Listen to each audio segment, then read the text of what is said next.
Boobs and Kerr. You're an inspiration to us all. Click that bit up. Well, you are. That's my ringtone. My political ambitions are, those days are gone, I can tell you. She's only teasing. Go on. He's probably going to want to lay it down now. I'll give him 2 minutes to have one.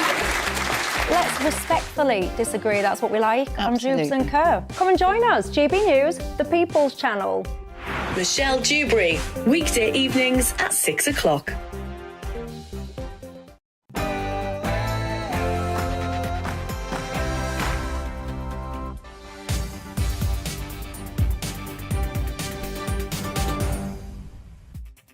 It's 12 noon, a very good afternoon and welcome to GB News Live with me, Mark Longhurst. And coming up for you this Thursday, police confirm they have now arrested 3 men after a senior off-duty policeman was shot in Omagh in front of his son and other youngsters. Detective Chief Inspector John Caldwell had been helping with football practice at the town's youth centre. 2 gunmen at least are believed to have struck. He's critical but in a stable condition.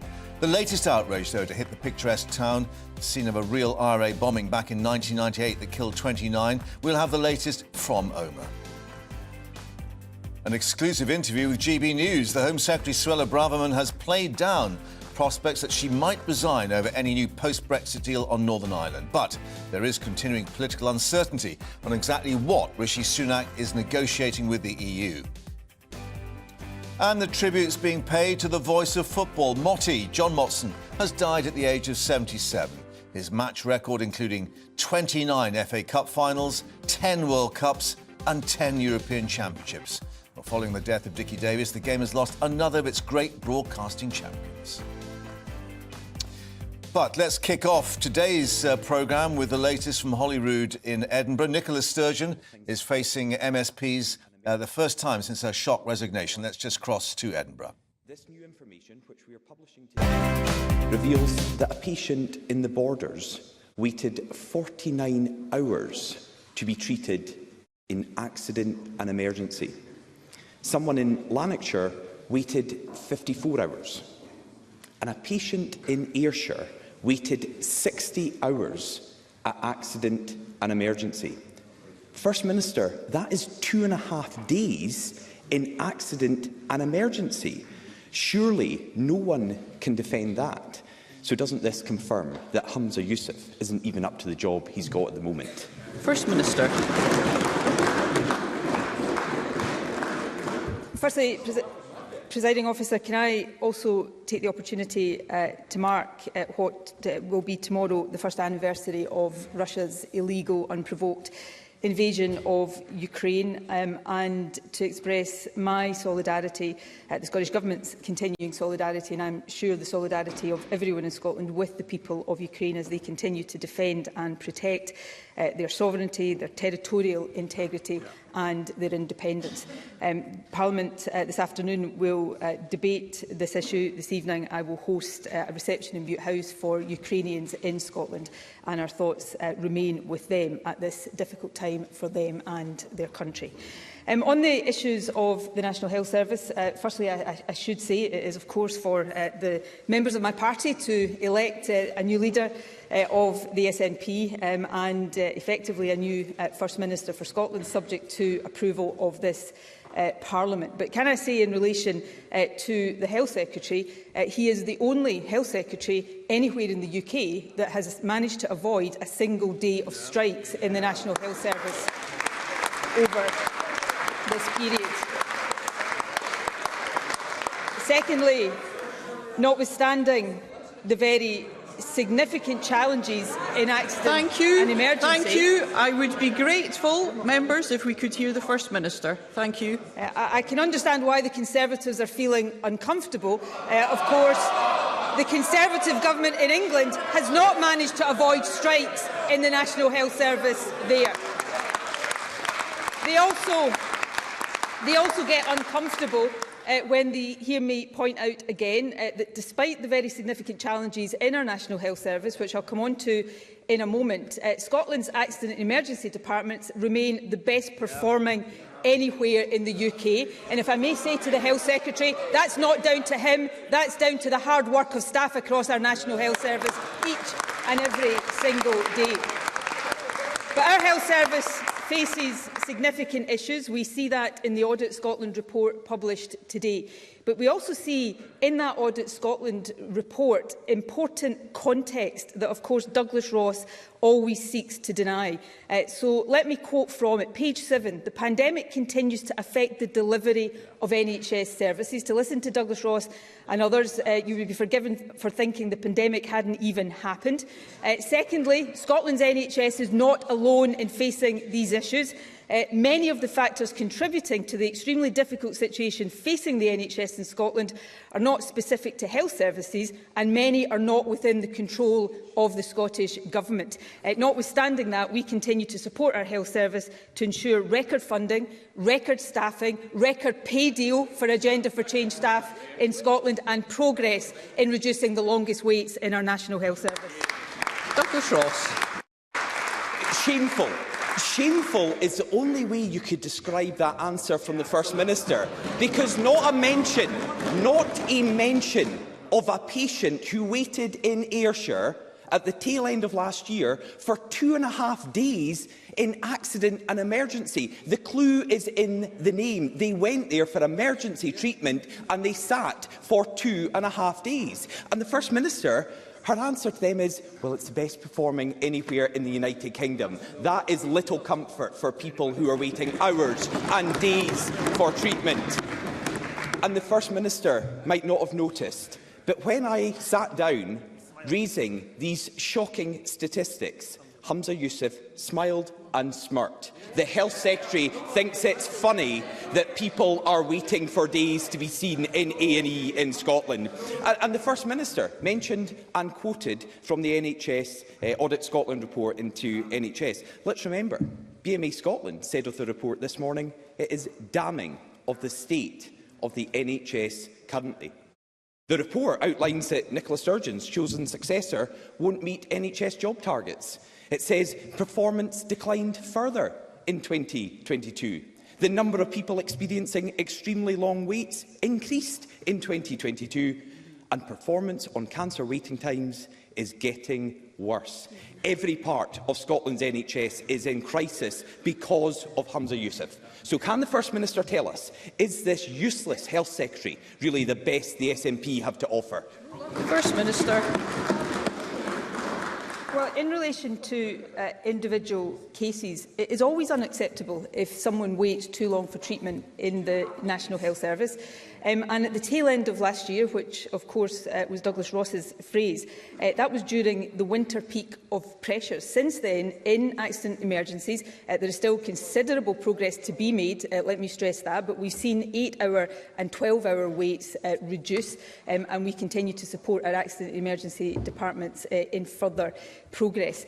We are also seeing, Douglas Ross mentioned recruitment, we have record numbers of staff in our NHS right now. Since this government took office, we have increased NHS staffing by 28,800 people within the National Health Service. We've got higher staffing per head of population than in England or other parts of the UK. We've got funding that has doubled in our National Health Service. We've got higher funding proportionately than anywhere else in the UK, to the tune proportionately of about £1.8 billion, equivalent to 44,000 nurses in our National Health Service. And yes, we have significant work to do to reduce waiting times. We are focused firstly on the longest waits, and we've seen significant progress in reducing the longest waits. But the reason I did make the comparison, and do make the comparison with other parts of the UK, is because Douglas Ross stands here and tells us and asks people to believe that these problems are unique to Scotland and somehow down to the Health Secretary in Scotland. And that's where the Audit Scotland report is instructive, because it says that these issues are not unique to Scotland. I'm quoting from page 7. Scotland's NHS is not alone in facing these issues, and many of the factors are out with the control of the Scottish Government.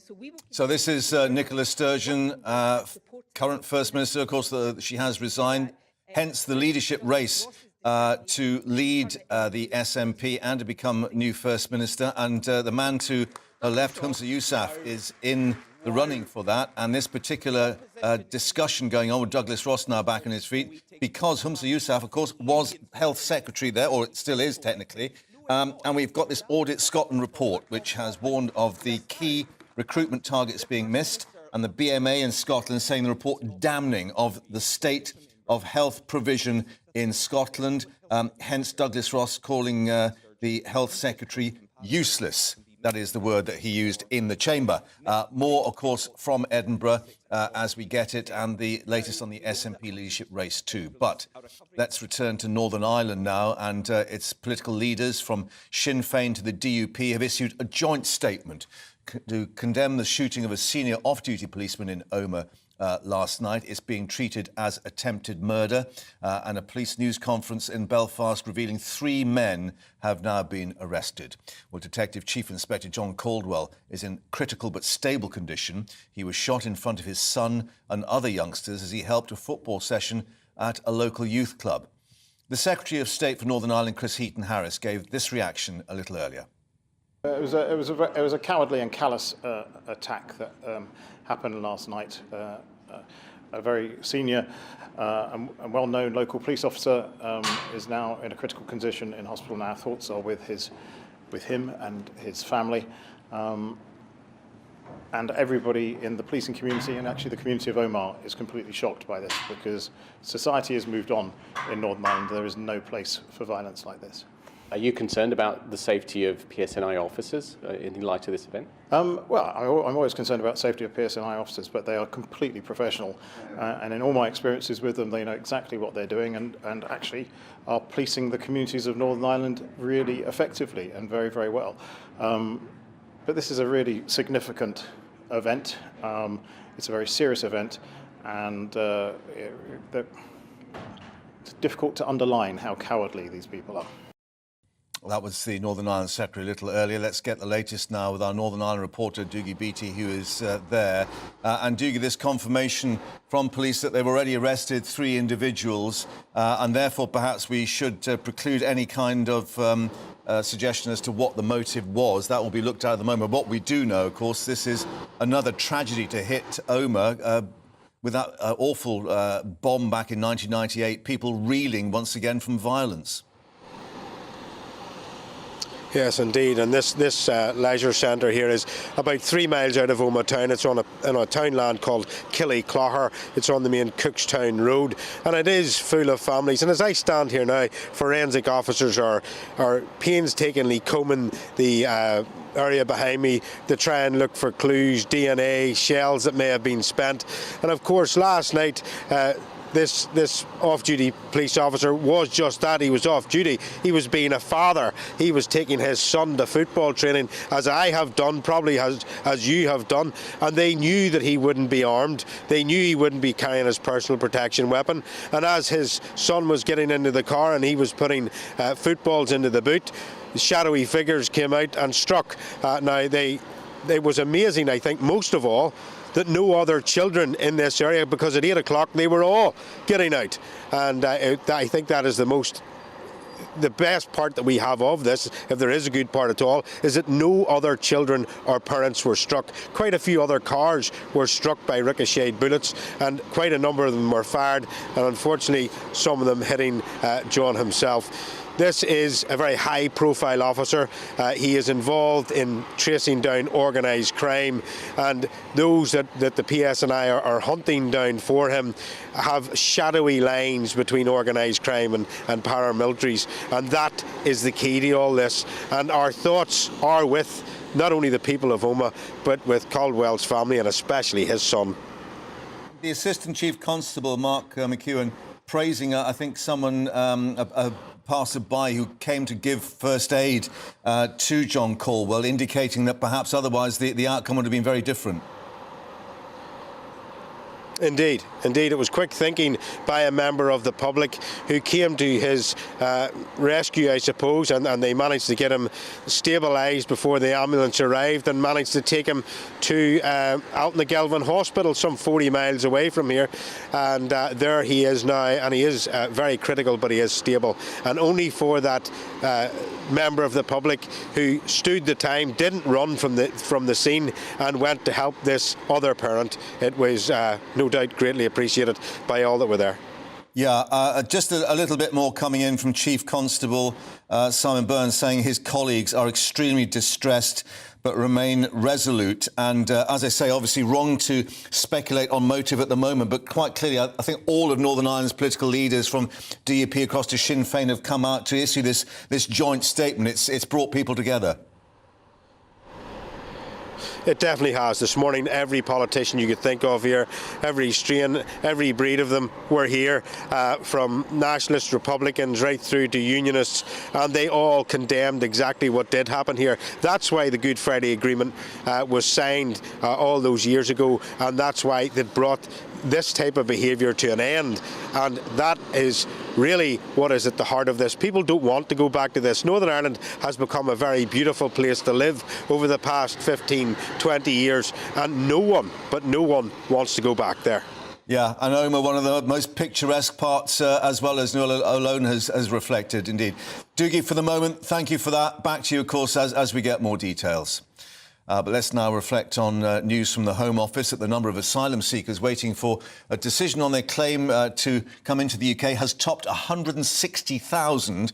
That's the first time since records began back in 2010. Well, in an exclusive interview with GBNews, the Home Secretary, Suella Braverman, said that nothing is ruled out when it comes to fixing the Channel migrant crisis. She was speaking to Liam Halligan in her first interview since becoming Home Secretary. Talking of the law, Home Secretary, over 45,000 people crossed the Channel in small boats last year. The number this year is expected to be a lot higher. Rishi Sunak, in his own words, is committed to passing new laws to stop the small boats. Those laws have now been laid before Parliament. Does that mean that the government's ruled out leaving the European Convention on Human Rights in order to try and tackle this vexed problem? Well, I think that there are legitimate questions that we need to start asking relating to our membership of the European Convention of Human Rights and its operation in the United Kingdom. We've seen there's a politicised and expansionist court in Strasbourg that regulates the convention, sometimes at odds with British values, whether it's our ability to remove people to Rwanda, as we saw last year. Its operation, combined with the ECHR and the court, have operated to stymie policymaking. You make a strong legal case with respect, Home Secretary, but the optics of leaving the ECHR are difficult. You've got the stomach to leave it, clearly. Has the Prime Minister? At this stage, nothing's ruled out. We need to ensure that we fix this problem of illegal migration. That's my priority. And as the Prime Minister himself has said, he'll do whatever it takes to achieve that goal. In light of those small boat incidents, we've seen protests now around the country, increasingly in Liverpool, in Rotherham, protests planned in Newquay. Some have said that those protesters are far right. Is that a fair characterisation of those protesters? Well, what I would say firstly is that violence is never acceptable, and intimidation, harassment, any forms of abuse to anybody are totally should be condemned, and I condemn them in the fullest possible terms. And it's clear that we have an unsustainable situation in towns and cities around our country, whereby, because of the overwhelming numbers of people arriving here illegally and our legal duties to accommodate them, we are now having to house them in hotels. We are all frustrated with the situation that we are currently finding ourselves in, and you know, it is clear and undeniable that there are really serious pressures on communities, and saying so does not make you racist or bigoted. Simon Clarke, former Cabinet Minister, has said there will be a very real problem for the government if there is a Northern Ireland deal that doesn't carry the support of the DUP. Is he right? Listen, the DUP are an important voice in this debate and in this discussion. They Vital. speak. Can we have a deal that they don't agree to? We have always worked very closely with the DUP. They are unionists. They speak for a significant portion of the communities in Northern Ireland, and they need to be round the table. Ultimately, Stormont will only function if the DUP supports any proposal. You resigned, of course, as a Brexit minister in 2018 over Theresa May's deal. Would you resign over this? Listen, I don't think we need to be talking about resignation. I've taken a very forthright position in the past because I've found the terms of previous agreements intolerable. I don't support selling out on Northern Ireland and allowing the EU a foothold in the United Kingdom. Do you like being Home Secretary? Well, I see my role as telling the truth and then fixing the problem. And sometimes the truth is uncomfortable for some people, and they might get upset by hearing the truth. I'm not going to shy away from telling the truth to the British people and for the British people. That's my role as Home Secretary. Well, let's tell you that the full 22-minute interview with Liam is actually on our YouTube channel at the moment, so you can actually update yourselves with all the details. But I'm very glad to say we can speak to Liam now in the studio. I bet a lot of people are thinking that red box has got a lot of material that she's got to go through, not just on the migrant issue and immigration and boats, but also the protocol as well. I mean, it's amazing she's actually given the interview. It is quite a feisty time to be sitting down with quite a spiky journalist like me, given that the protocol is very much at the top of the Prime Minister's huge red box as well. This really is a key moment for Rishi Sunak. Suella Braverman is the only what we call Spartan left in government. She's one of those 28 Tory MPs who repeatedly voted against Theresa May's Brexit deal 3 times in a row. Jacob Rees-Mogg didn't, Ian Duncan-Smith didn't, Boris Johnson didn't. It were those 28 Spartans, people like Peter Bone, John Redwood and so on. And she headed up the ERG as well, yeah. She was also the chair of the European Research Group of right-leaning Tory MPs hard Brexiteers who are the most Eurosceptic. And she is their flag bearer. She is their champion. And they are a 60, 80, 100-strong grouping on the Tory backbenches, which no Prime Minister can ignore, particularly at the moment. And she was saying there, I thought the interview was firm but measured.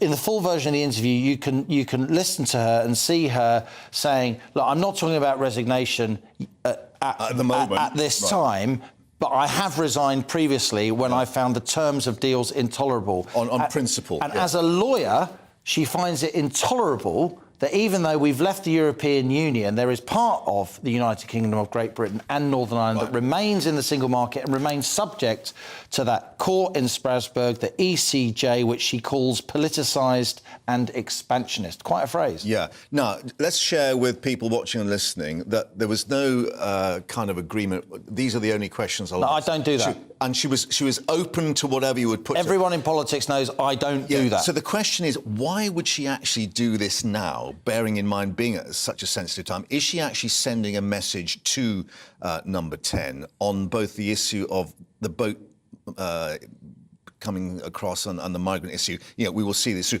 But also on this whole question of the Northern Ireland Protocol, which we think is still being discussed behind the scenes. So, look, this was a wide-ranging interview. We discussed Nicola Sturgeon, gender identity bill. We discussed the Met, the David Carrick case. We discussed the Lancashire Constabulary and the tragedy of Nicola Bulley, all of that. But the real meat and drink of the interview was, Mark, small boats, Northern Ireland Protocol. Yeah. And in both cases, what Suella Braverman laid out in her interview to me is that she wants an option if the negotiations fail in both cases. So, like a back door. Indeed, indeed. So on small boats, the Home Office is laying legislation before Parliament to, quote, tackle illegal immigration and the small boats issue. That legislation does not involve leaving the European Convention of Human Rights at this stage, but that legislation, which will be pretty tough. It will say if you arrive here undocumented, you are immediately classified as an illegal immigrant rather than an asylum seeker, OK? So that's quite harsh. The Lords will push back on that, so she wants to kind of to say, OK, then we'll leave the ECHR. She wants that on the table, even though the optics of leaving the ECHR will shock a lot of people, even people in her own parliamentary party. But it's the lawyer's mind at work. It's the lawyer's mind that we need to negotiate, we need to have somewhere else to go. And it's the same, Mark, on the Northern Ireland Protocol. That Northern Ireland Protocol bill, which allows ministers to override the agreement with the EU, again, that is in the Lords, and there's a row about it. Huge row. I say in the interview, Downing Street is letting that bill languish, right? And she looked at me and she says, that's not my perception, right? So she's saying to Rishi Sunak, we need to put this protocol bill through because our negotiations with the EU in the past show that they're always robust. You have to have a bargaining chip, a negotiating tool. And we've got Chris Heaton-Harris going to Brussels. Northern Ireland Secretary, yeah. Northern Ireland Secretary. So things are still moving. Oh, absolutely. Did you get the indication from her that if it goes the wrong way, in her view, that she and others will pull the plug and therefore put the Sunak premiership in yet more trouble? Well, I think if she resigned, the Sunak premiership would be hanging by a thread. I don't say that lightly. But look, you only need 15% of backbenchers to press that button and suddenly... astonishingly, crikey. And we've been there before. There'd be another leadership. Yeah, I mean, how weird can politics get? You know, she's not saying, I'm going to resign if. It's a lot more sophisticated than that. The fact she gave the interview, the fact she talked to me about times when she'd previously resigned, the fact that she's the former chair of the ERG. The signals were all there. The fact that she is the only Spartan left in government, all of it adds up to a pretty stiff message. Yeah, and it's all available at the moment on YouTube, 22 minutes worth. Liam, thank you very much indeed. And, of course, we'll update you on what we learn about Chris Heaton-Harris and that visit to Brussels. Also coming up, we'll be reflecting on the tributes being paid to Motty, John Motson, the legendary football commentator, a true broadcasting legend. But let's update you on all the other things in a moment. Stay with us.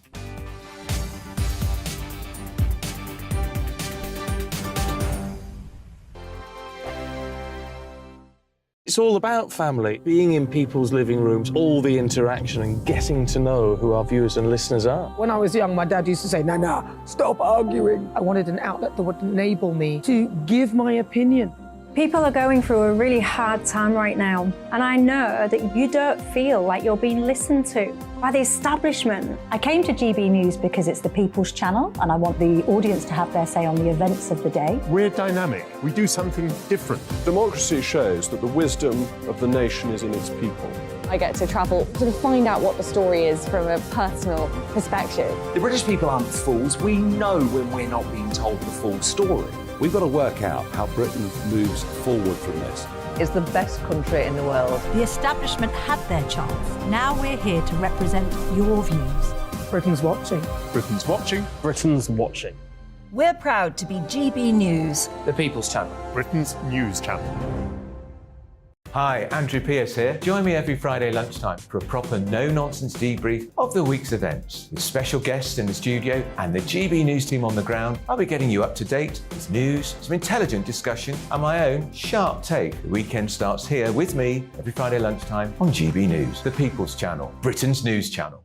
I'm Andrew Doyle. Join me at 7 o'clock every Sunday night for Free Speech Nation, the show where I tackle the week's biggest stories in politics and current affairs with the help of my two comedian panellists and a variety of special guests. Free Speech Nation, Sunday nights from 7 on GB News, the People's Channel, Britain's news channel. Join me, Patrick Christie's, Monday to Friday, 3 till 6. We tackle the day's news agenda like you've never seen before. It's high tempo, high octane, the most controversial topics and the best guests. You will not be able to take your eyes and ears off it. I'm not afraid to ask the questions that you really want answered. 3 till 6 p.m, Monday to Friday on GB News, the People's Channel, Britain's news channel.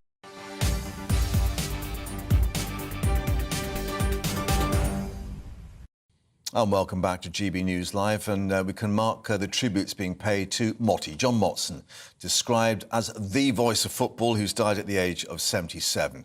Well, he'd worked for the BBC for some 50 years, commentating on more than 2,500 games on television and radio, often wrapped in that signature sheepskin coat, of course. In total, he'd covered 10 World Cups, 10 European Championships, 29 FA Cup finals before retiring, of a sort, in 2018, his final game for Match of the Day that year. But, of course, he could still be heard until recently on BBC Radio 5 Live. Well, joining us now is football journalist Ben Jacobs. And Ben, I think it's probably apposite that we've got this government announcement that they're looking at the game of football today and helping grassroots football with money trickling down from the Premier League, because this was something that was very true to his heart, was grassroots football.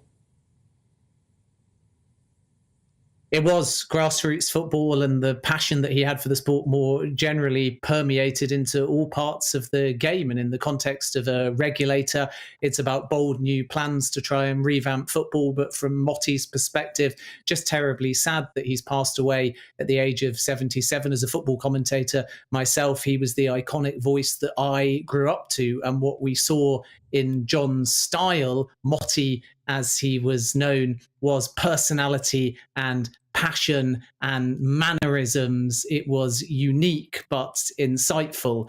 And we all know about the sheepskin coats, and obviously one or two lines, either Mottiisms, like the World Cup is a truly international event that just made everybody chuckle, or finding one or two words that just were simple but brought a goal to life. I remember the 1988 FA Cup final when the Culture Gang were beaten by the Crazy Gang, and he found that phrase out of nowhere. It wasn't pre-scripted. The Gascoigne goal at Euro 96, which was basically just, oh yes, oh yes, oh yes. The Owen hat-trick when England beat Germany, it just gets better and better and better. And the fact that you had the reiteration of better 3 times for a hat-trick was so simple but powerful. And Motti once told a story where after that, he was in the stands and somebody tapped him on the back of the shoulder. I think he was at a West Ham game. And they said, it just keeps getting better and better and better. And it was Sven-Göran Eriksson, the former England manager. And this is what Motti did. He transcended sport. He was passionate about grassroots football, regulation in the game. And he used his words at all levels to entertain us, to inform us. And he broke new ground, which I think for commentators like myself is so important because we're all informed by his style. Yeah, the right words for the right occasion, which perhaps doesn't always apply to various commentators. And of course, he started as a journalist. I think it was in North London Barnet, and then went on to the Sheffield Morning Telegraph. And perhaps that told in his later career that, you know, he actually wrote and spoke well as the knowledge of the game.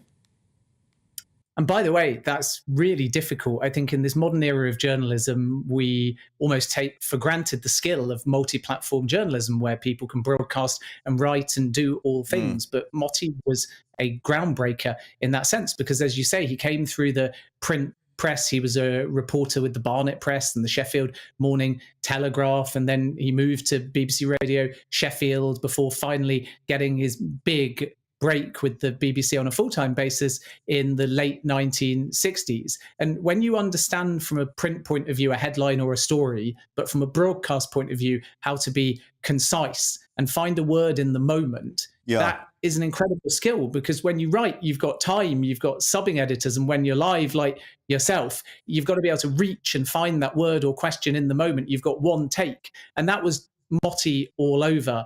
There was always that ability to give the game respect, let it play out, don't pre-script it, don't write the headline before the moment. But then in that moment, he could reach deep and quickly and find poetry.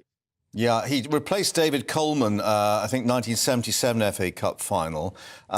He retired, I think, 2018, but he didn't really retire, did he? He was still on Radio 5 Live. He was still giving his views because of the love of the game. And perhaps that's not always shared by those people in the profession.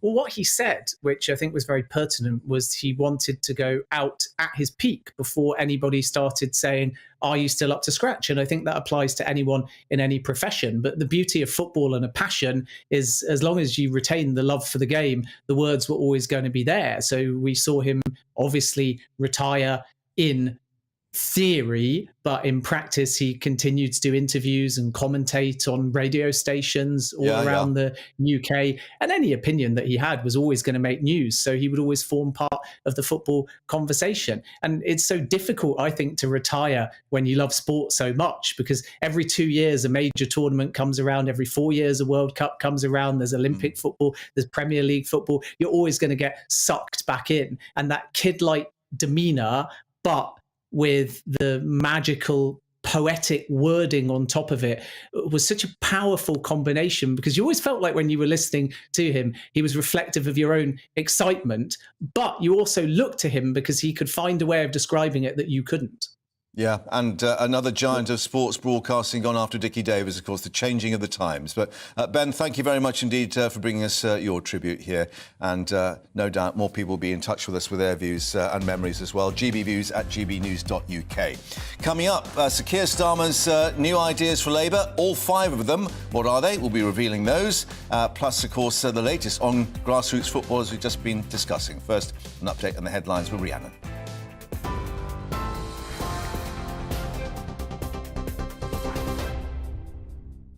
Mark, thank you. It's 12:34. Your top stories from the GB newsroom. 3 men have been arrested on suspicion of attempted murder following the shooting of Detective Chief Inspector John Caldwell in Omagh. He was targeted by 2 masked gunmen while he was with his young son at a sports centre last night. He's in a critical but stable condition in hospital. Police say the primary focus is on dissident Republicans, the new IRA, and that they're now reviewing the threat level. The number of asylum seekers waiting for an initial decision on their claim has hit 160,000. That's the highest level since records began. The figures come as the Home Secretary tells GB News in an exclusive interview that nothing's ruled out when it comes to tackling illegal immigration. More than 45,000 people crossed the Channel in small boats last year, which Suella Braverman describes as unacceptable. Speaking to Liam Halligan, she also said she understands why people are frustrated with hotels housing asylum seekers. It's clear that we have an unsustainable situation in towns and cities around our country whereby, because of the overwhelming numbers of people arriving here illegally and our legal duties to accommodate them, we are now having to house them in hotels, and that is causing understandable tensions within communities, pressures on local resources.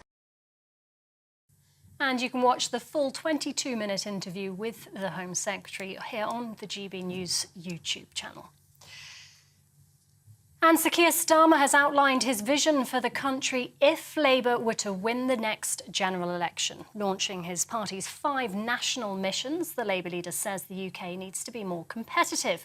The economy was highlighted as a top priority, and he promised to be tough on crime. TV, online and DAB+ radio, this is GB News. Don't go anywhere. Mark will be back in just a moment.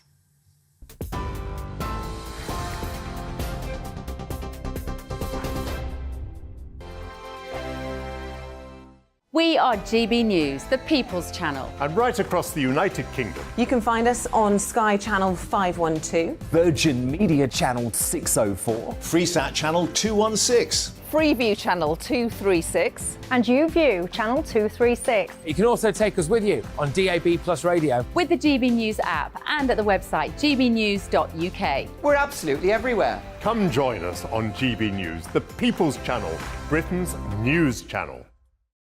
Join me every Sunday at 6 p.m. for Gloria Meets. In exclusive interviews, I'll be finding out who our politicians really are and what they really think. It's something that you would never want anyone to suffer. I didn't know what channels there were. B, I didn't think I'd be believed. I must have weighed about 7 stone and I'm 5'8". My instincts was to sort of cover this up. I mean, clearly that was a mistake. Join me every Sunday at 6 p.m. on GB News, the People's Channel, Britain's news channel. Monday to Thursday on GB News, it's Bev Turner Today from 10 a.m. We're going to be here for you, our GB News family, to keep you up to date, but also make you smile. The guy went from puberty to adultery. And I can't wait to bring a few of my own opinions. I have no time for cultural totalitarianism. We'll engage in passionate, but always polite debate, with your thoughts and opinions at the centre of it all. Only on GB News, the People's Channel, Britain's news channel. Hello, I'm Michelle Dewberry, and you can join me every weekday 6 till 7 on Jubes and Kerr. You're an inspiration to us all. Click that bit up. Well, you are. That's my ringtone. My political ambitions are, those days are gone, I can tell you. She's only teasing. Go on. He's probably going to want to lay down now. I'll give him 2 minutes to have one. Let's respectfully disagree. That's what we like. Absolutely. On Jubes and Kerr. Come and join us. GB News, the People's Channel. Michelle Dewberry, weekday evenings at 6 o'clock.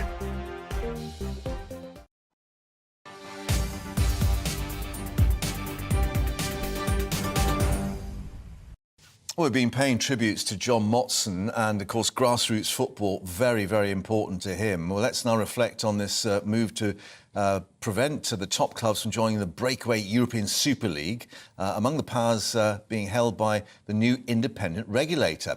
It's been recommended by a fan-led review, no less, and confirmed now by the UK government. Preventing historic clubs from going out of the business too, one of the aims, as well as giving the fans greater input on new owners and directors, a test, if you like, before they are allowed to take over the clubs. Well, a significant move to protect English football's cultural heritage. Joining us now is someone who knows all about cultural heritage. Paul Hawkins has been following the story.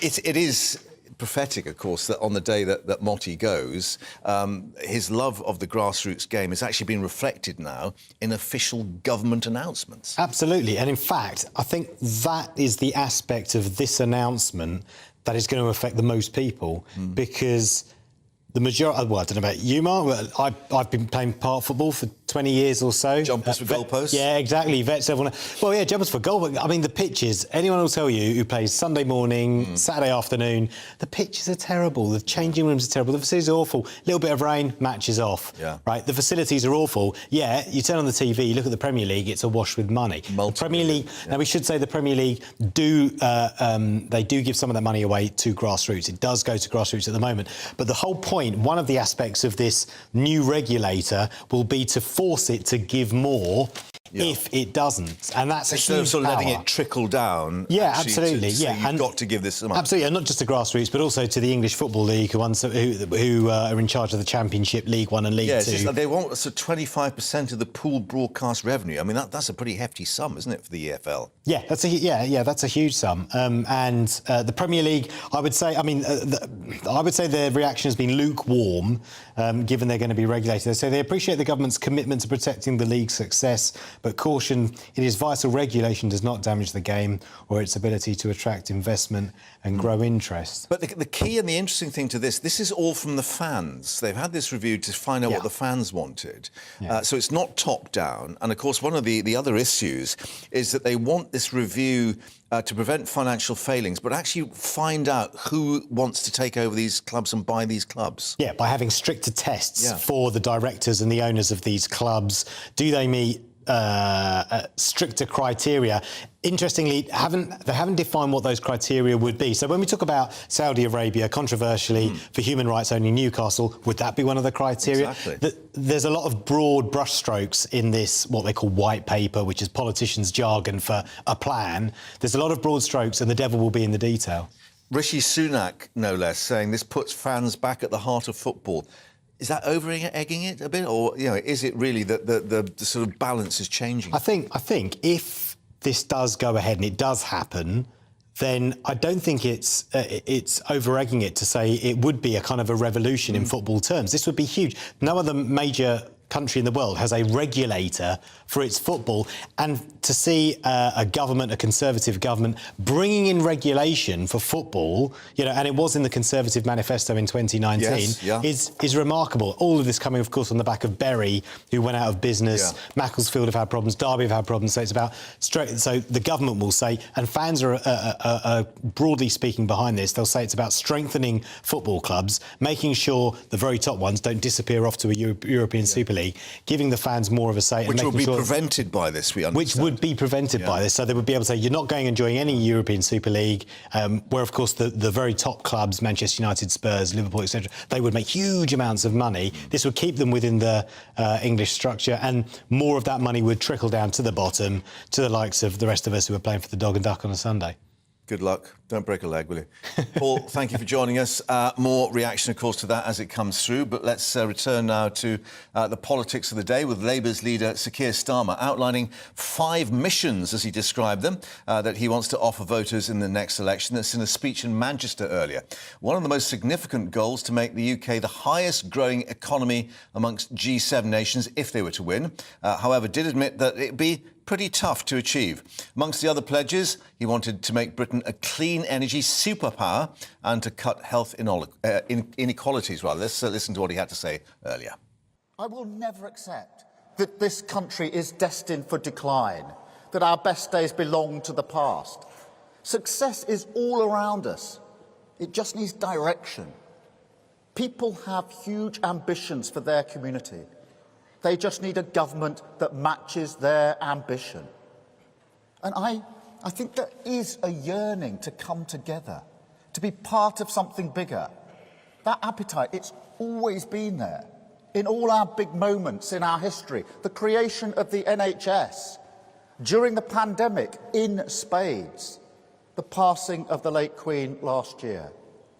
A pride and a purpose that we have to unlock to drive our country forward towards a better future. Now, ripple of applause there. Well, let's head back to Manchester and join our political reporter, Olivia Utley, who was there. And Olivia, the shirt sleeve approach, of course, which we've seen with Rishi Sunak before, and we remember going back to Tony Blair, but certainly no stone slab, as we remember with Ed Miliband, in terms of a mission statement. No, in fact, there was very little concrete about the speech. He had these 5 mission statements, which weren't too dissimilar to the 5 pledges that Rishi Sunak laid out a couple of months ago.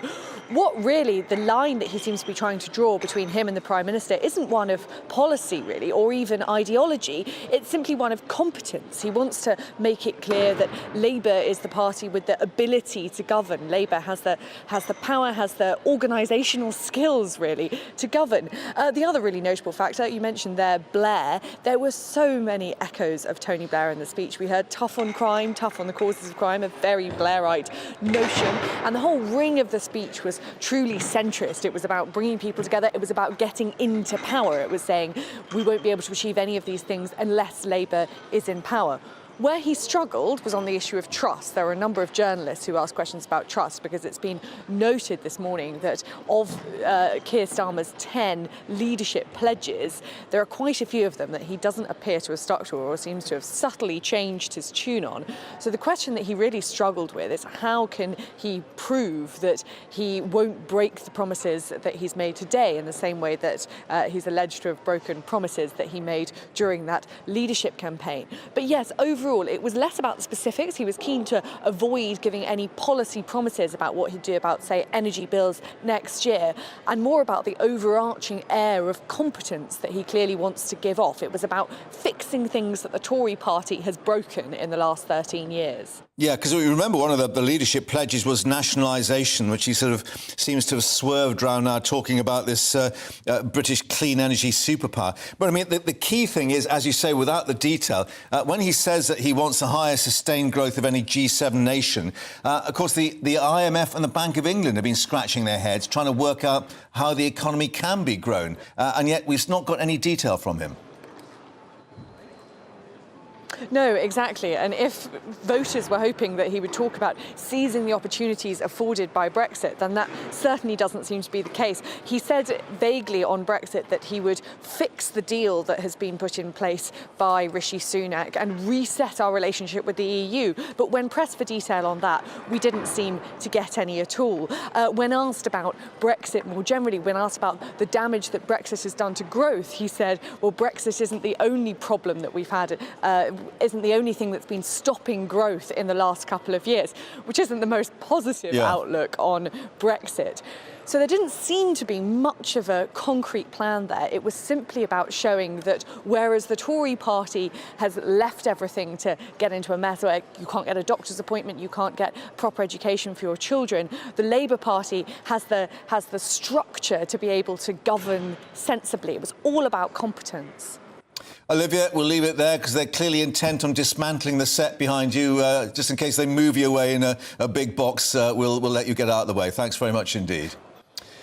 But let's return now to our top story with the shooting last night of a senior police officer at Omagh in Northern Ireland when he was off duty in a stable but critical condition. Police confirming that 3 men have now been arrested. This is what they had to say at a news conference earlier. Good morning. Today, I want to give you an update on the condition of our friend and colleague, Detective Chief Inspector John Caldwell.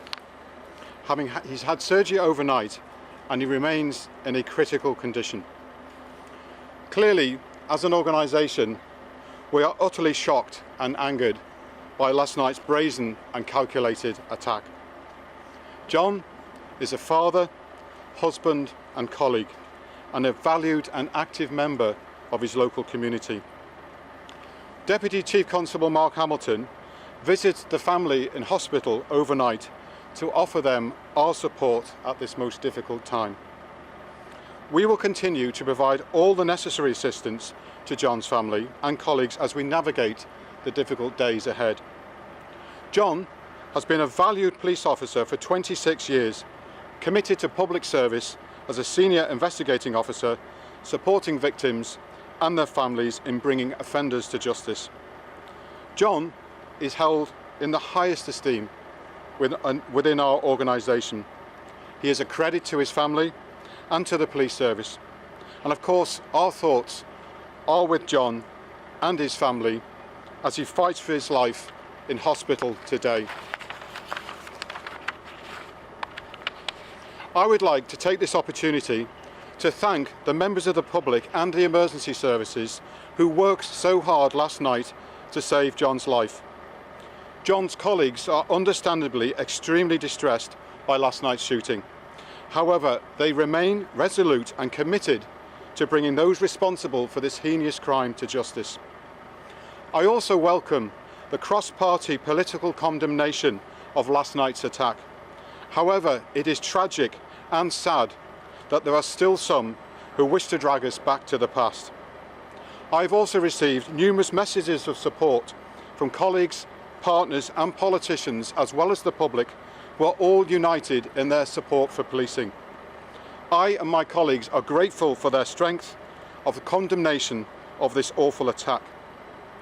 So before ACC McEwen and myself take questions, I would also like to confirm that in this fast-paced investigation, this morning we have arrested 3 men, aged 38, 45 and 47, in Omagh and Coal Island in connection with John's attempted murder. They are currently being questioned by detectives at Musgrave Serious Crimes Suite. Well, that was the update from the Chief Constable for the Police Service of Northern Ireland, Simon Byrne, confirming those 3 arrests. Just to remind you that Detective Chief Inspector John Caldwell in critical but stable condition in hospital, and the other aspect being that the Garda, the police service in the Republic south of the border, saying they have intensified their patrolling of the border counties, and indeed, as Simon Byrne was indicating, Northern Ireland political leaders issuing this joint statement condemning the attack. More, of course, from Omagh as we get it. But let's now tell you about the thousands of asylum seekers to be sent Home Office questionnaires to decide their claims in a bid to help cut the soaring backlog of cases. And it's understood there could be 12,000 people involved in this process, including those from Afghanistan, Libya and Syria, still waiting for a decision, but eligible under a policy being launched today to speed up the process. Typically, the people from these countries have a high rate of being granted asylum, some 95% or above.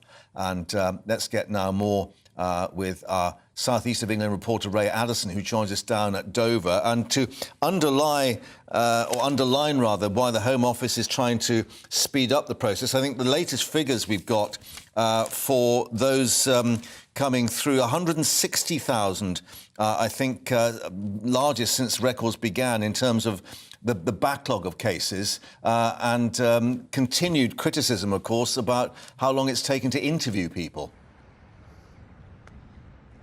Yeah, absolutely, Mark. That policy that you mentioned just a moment ago has been announced as the figures for irregular migration into the UK for last year were announced this morning just after 9:30 a.m. The data from the Home Office shows that 45,755 migrants made that dangerous crossing in small boats across the Channel in 2022. 1,109 small boats to be precise, and 87% of those who made that journey are males. 2 nationalities made up the vast majority, or 50% almost of the people that came over, 28% from Albania and 20% from Afghanistan. Now, only 90% of those who made the journey in 2022 have actually claimed asylum so far. One might presume that that would rise closer to 100% as those applications come in. Of course, so many people will have, arrived right up to towards New Year's Day last year. 97% of those who have made a claim for asylum are still awaiting a decision. So this is very much a slow process, and talks to the backlog that you mentioned of 160,000 waiting. We've talked a lot and we've heard a lot about the number of people who are being referred as potential victims of human trafficking. Well, that number is actually only 5.8% of those who made that crossing in 2022, 2,691 in total. Now, in terms of residents' views here, a real range as you would expect. A lot of people say they're being forced to come here, make that journey because there are no legal options, and they say that Rishi Sunak needs to put a policy in place to make sure that people that have a safe option rather than crossing in small boats. Ray, thank you very much indeed with updating us on those latest figures down there at Dover. But let's get the view now of human rights lawyer Shoaib Khan, who joins us. Thank you very much indeed for joining us here on GB News once more. The critics say this is effectively an amnesty, but clearly something's got to be done to speed up the process. Yes, I mean, I hope it's not an amnesty. It shouldn't be an amnesty, even though we're talking about these particular countries. But obviously, we need to be looking at individual cases. And I think that is the problem that the Home Office has historically had, is that they don't actually consider specific particular personal circumstances of specific cases. So I think that is something that has to be done. But yes, I mean, like you said, something has to be done. We have literally, hundreds of thousands of asylum claims in the backlog. People really desperate, vulnerable people, not allowed to work, not allowed to establish or settle themselves, just waiting years and years. So obviously something has to be done. Is this going to work, though? We understand it's 10 pages, 40 questions, all in English, and yet the people it's going to be distributed to, coming in from Afghanistan, Syria, Eritrea, Libya and Yemen, who quite obviously may not have English as their first language. Exactly. And also what we've heard is that there would be strict time limits. There are conflicting information about that, but probably 20 days or 20 working days, after which the claim might be affected because they're not returned. So I think, what the government has to do is provide, whether it's funds, whether it's arrangements for interpreters, translators, lawyers, whatever advice these people need. Just as was done with Ukraine, has been done in the past, just to make sure that people are actually able to provide this information. Now, providing this information or making it easier for these asylum seekers isn't just for their benefit, but it's obviously for the country, for the system, for the Home Office. We need to make sure we have accurate information about them. And like you said, that's concerning. Obviously, they wouldn't be able to do this on their own. And we have to make sure there are arrangements in place for that. And people have also pointed to the fact for those coming from Afghanistan or Syria, for instance, the security of the UK's borders, bearing in mind the various terrorist cells that have been identified in those countries. Yes, like I said, that is why. It shouldn't be seen, and it shouldn't be a blanket amnesty. Obviously, that is something the Home Office does every decade or so, where, because they've completely failed to do their job, which is actually process these people, then, we have some sort of amnesty or, people are just let through. And obviously that shouldn't be the case. That shouldn't be done, which is why I said at the start, I hope that they do actually look at individual cases and consider each individual application on itself. But obviously we've seen, that is obviously not impossible. Like we saw with Ukraine, so many other schemes, that is possible. So the government really does need to focus on those things. Right, so it's doable, in other words, yeah. Shoaib Khan, thank you very much indeed for bringing us your reaction and joining us on GB News once more. Well, coming up in this next hour, we'll be back live to Omagh for the latest. 3 people arrested in that attempted murder inquiry. The political leaders coming together. Latest coming up for you. Stay with us on GB News.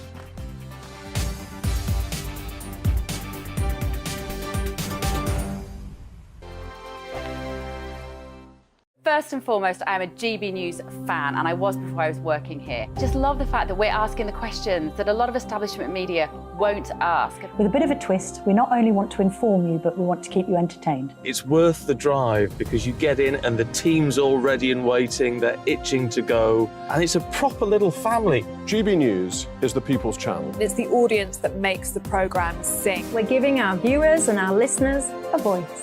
I see the thousands of your letters, tweets, emails, you name it, coming in. Britain is broken.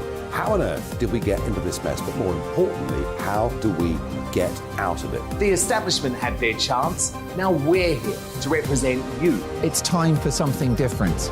It's time for GB News. I'm very patriotic. I believe in Britain. Our best days lie ahead. Britain's watching. Britain's watching. Join us here on GB News. The People's Channel. Britain's news channel. We are GB News, right across the nation. You can get us on television, on radio, on digital. We're absolutely everywhere. Amazing. You see, amazing. You remind me of me in the European Parliament. But here's the most important bit. We are not part of the mainstream establishment. We think and speak just like you do. We are the People's Channel. Magnificent. That's really, really thoughtful. Come and join us on GB News, the People's News Channel.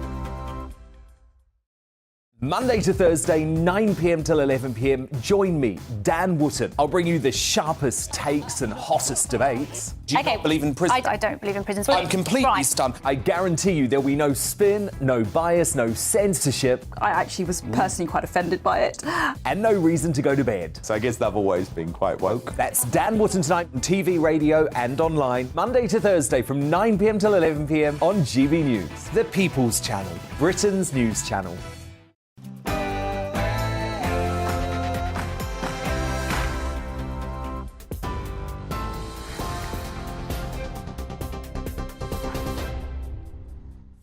Good afternoon, welcome back. It's coming up to 1 minute past 1. I'm Rhiannon Jones in the GB newsroom. 3 men have been arrested on suspicion of attempted murder following the shooting of a high-ranking officer in Omagh. Detective Chief Inspector John Caldwell was targeted by 2 masked gunmen while with his son at a sports centre last night. He's in a critical but stable condition in hospital. Police say dissident group, the new IRA, is the primary focus and that they're now reviewing the threat level. Chief Constable Simon Byrne told reporters a respected colleague is fighting for his life. Clearly, as an organisation, we are utterly shocked and angered by last night's brazen and calculated attack. John is a father, husband and colleague, and a valued and active member of his local community. John's colleagues are understandably extremely distressed by last night's shooting. However, they remain resolute and committed to bringing those responsible for this heinous crime to justice. Secretary of State for Northern Ireland Chris Heaton-Harris has condemned the attack. It was a cowardly and callous attack that happened last night. A very senior and well-known local police officer is now in a critical condition in hospital. Now, our thoughts are with him and his family, and everybody in the policing community and actually the community of Omagh is completely shocked by this because society has moved on in Northern Ireland. There is no place for violence like this. The number of asylum seekers waiting for an initial decision on their claim has hit 160,000. That's the highest level since records began. The figures come as the Home Secretary tells GB News in an exclusive interview that nothing's ruled out when it comes to tackling illegal immigration. More than 45,000 people crossed the Channel in small boats last year, which Suella Braverman describes as unacceptable. Speaking to Liam Halligan, she also said she understands why people are frustrated with hotels housing asylum seekers. It's clear that we have an unsustainable situation in towns and cities around our country whereby, because of the overwhelming numbers of people arriving here illegally and our legal duties to accommodate them, we are now having to house them in hotels, and that is causing understandable tensions within communities, pressures on local resources. And you can watch the full 22-minute interview with the Home Secretary on the GB News YouTube channel. Sir Keir Starmer has outlined his vision for the country if Labour were to win the next general election. Launching his party's 5 national missions, the Labour leader says the UK needs to be more competitive. The economy was highlighted as a top priority and he promised to be tough on crime. Sir Keir says sticking plaster politics is holding everyone back. The pattern is always the same. Distracted by the short-term obsessions that fixate Westminster, held back by a cynicism which uses low trust in politics as an excuse to narrow our ambitions, blinkered to the potential of an active government setting the direction, we lurch from crisis to crisis, always reacting, always behind the curve. A sticking plaster, never a cure. The First Minister of Scotland faced MSPs for the first time since her surprise resignation last week. I can understand why the Conservatives are feeling uncomfortable. Of course, the Conservative government in England has not managed to avoid strikes in the national. Nicola Sturgeon took aim at the Tories after being accused of leaving NHS Scotland weaker with a growing waiting list. The First Minister hit back, saying despite challenges facing the health service, Scotland's accident and emergency department is performing well. Ms Sturgeon also says the Scottish Health Secretary is the only person in the UK who's managed to avert NHS strike action. Football commentator John Motson, affectionately known as Motty, described as the voice of football, has died aged 77. He covered 10 World Cups, 10 European Championships and 29 FA Cup finals for BBC Sport before retiring from the organisation in 2018. During his illustrious career spanning over half a century, he became one of football's most instantly recognisable commentators. The road outside the Russian embassy in London was this morning painted in the colours of the Ukrainian flag by demonstrators. A protest group led by donkeys has claimed responsibility, saying it was to mark the first anniversary of Russia's invasion of Ukraine as a reminder to Putin that Ukraine is an independent state. 4 arrests have been made in connection with the incident. This is GB News. We'll bring you more as it happens. Now, though, let me hand you back to Mark.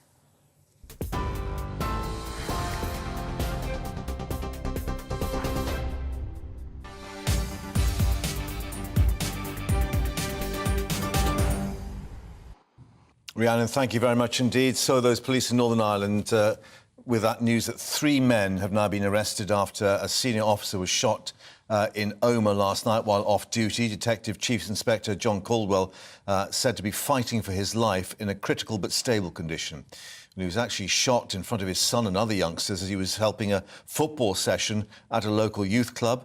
Northern Ireland's political leaders, including Sinn Féin and the DUP, issuing a joint statement to condemn that shooting. Well, earlier, officers gave an update on their investigation. Let's remind you of that in full. Good morning. Today, I want to give you an update on the condition of our friend and colleague, Detective Chief Inspector John Caldwell. He's had surgery overnight and he remains in a critical condition. Clearly, as an organisation, we are utterly shocked and angered by last night's brazen and calculated attack. John is a father, husband and colleague, and a valued and active member of his local community. Deputy Chief Constable Mark Hamilton visited the family in hospital overnight to offer them our support at this most difficult time. We will continue to provide all the necessary assistance to John's family and colleagues as we navigate the difficult days ahead. John has been a valued police officer for 26 years, committed to public service as a senior investigating officer, supporting victims and their families in bringing offenders to justice. John is held in the highest esteem within our organisation. He is a credit to his family and to the police service. And of course, our thoughts are with John and his family as he fights for his life in hospital today. I would like to take this opportunity to thank the members of the public and the emergency services who worked so hard last night to save John's life. John's colleagues are understandably extremely distressed by last night's shooting. However, they remain resolute and committed to bringing those responsible for this heinous crime to justice. I also welcome the cross-party political condemnation of last night's attack. However, it is tragic and sad that there are still some who wish to drag us back to the past. I've also received numerous messages of support from colleagues, partners and politicians, as well as the public, who are all united in their support for policing. I and my colleagues are grateful for their strength of the condemnation of this awful attack. So before ACC McEwen and myself take questions, I would also like to confirm that in this fast-paced investigation, this morning we have arrested 3 men, aged 38, 45 and 47, in Omagh and Coal Island in connection with John's attempted murder. They are currently being questioned by detectives at Musgrave Serious Crimes Suite. Constable Simon Byrne, and that inquiry in terms of a case of attempted murder, the police service of Northern Ireland. Well, the Secretary of State for Northern Ireland, Chris Heaton-Harris, gave his reaction too a little earlier. It was a cowardly and callous attack that happened last night. A very senior and well-known local police officer is now in a critical condition in hospital. Now, our thoughts are with him and his family. And everybody in the policing community, and actually the community of Omagh, is completely shocked by this, because society has moved on in Northern Ireland. There is no place for violence like this. Are you concerned about the safety of PSNI officers in light of this event? Well, I'm always concerned about safety of PSNI officers, but they are completely professional. And in all my experiences with them, they know exactly what they're doing, and actually are policing the communities of Northern Ireland really effectively and very, very well. But this is a really significant event. It's a very serious event, and it's difficult to underline how cowardly these people are. And let's get more now from Omagh. Our reporter, Northern Ireland reporter Dougie Beattie is there at the scene. And Dougie, as more details emerge, really the reflection extraordinary that more weren't injured, particularly these youngsters who were at this football training session, including John Caldwell's own son. Indeed, how horrific is that for his son to be with his father while the people were trying to murder him. That is something that child will never ever get over, and in fact many of the children here will remember forever. He was at this training session about 8 o'clock at night. It obviously went over, and the car parked behind me filled with parents and children. Some parents here just to pick up their children, others that would, like many of us, be involved in our children's activities. The child was getting into the car. John was putting the footballs into the boot of the car when 2 men approached him and opened fire, shooting many times and hitting him many times. A member of the public passing by, of course, jumped to his assistance and administered first aid immediately, which probably, in all ways, probably saved his life or contributed to it anyhow, before he was transferred to the hospital at Londonderry, Alton-the-Galvin, where, as the Chief Constable says, he is fighting for his life. Omagh has seen its fair share of this and never wants to see it again. And last night will have been a massive shock for the community. And for someone like me that was used to reporting this for years, it brings us back. The sequence of events that have started this morning again. You have the forensic photographers in. If I could just draw a picture of it for you. Then you have the DNA boys that come in and they look for car tracks, etc. And just a few moments ago, minibuses full of police officers in white suits have started to begin the fingertip search, and they will start opening things like drains and so forth, taking out the contents that, looking for spent shells and anything else that might come along. Because we do know that those 2 gunmen escaped last night in a black car. That car is believed to be the one that was found a short while away from here, and it was burnt out. So the police are very much on this to try and find out, as you would expect, exactly who is responsible. But at this minute in time, the community here and the police service itself are really in and around John Caldwell's family. Yeah, and trying to reassure the local community, of course, as we remember, 1998, 29 people killed in that bombing by the real IRA. And we understand the Garda south of the border, too, are actually intensifying their patrols. But on the political front, already all the political leaders from across the spectrum have come out in a joint statement to actually decry what's happened. Absolutely, they have. This place this morning was full of political leaders, all wanting to say and condemn exactly what has happened here. And of course, in 1998 was when the Good Friday Agreement was signed. That was signed to stop the likes of this that was going on. And as I grew up, this was a regular occurrence.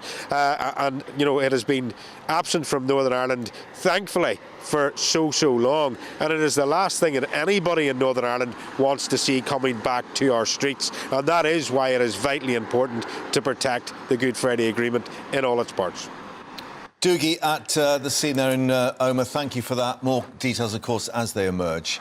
And we'll keep you updated on the investigation. But let's now reflect that the Home Secretary, in an exclusive interview with GB News, has said that nothing is ruled out when it comes to fixing the Channel migrant crisis. Suella Braverman holding her first interview since being appointed as Home Secretary with Liam Halligan.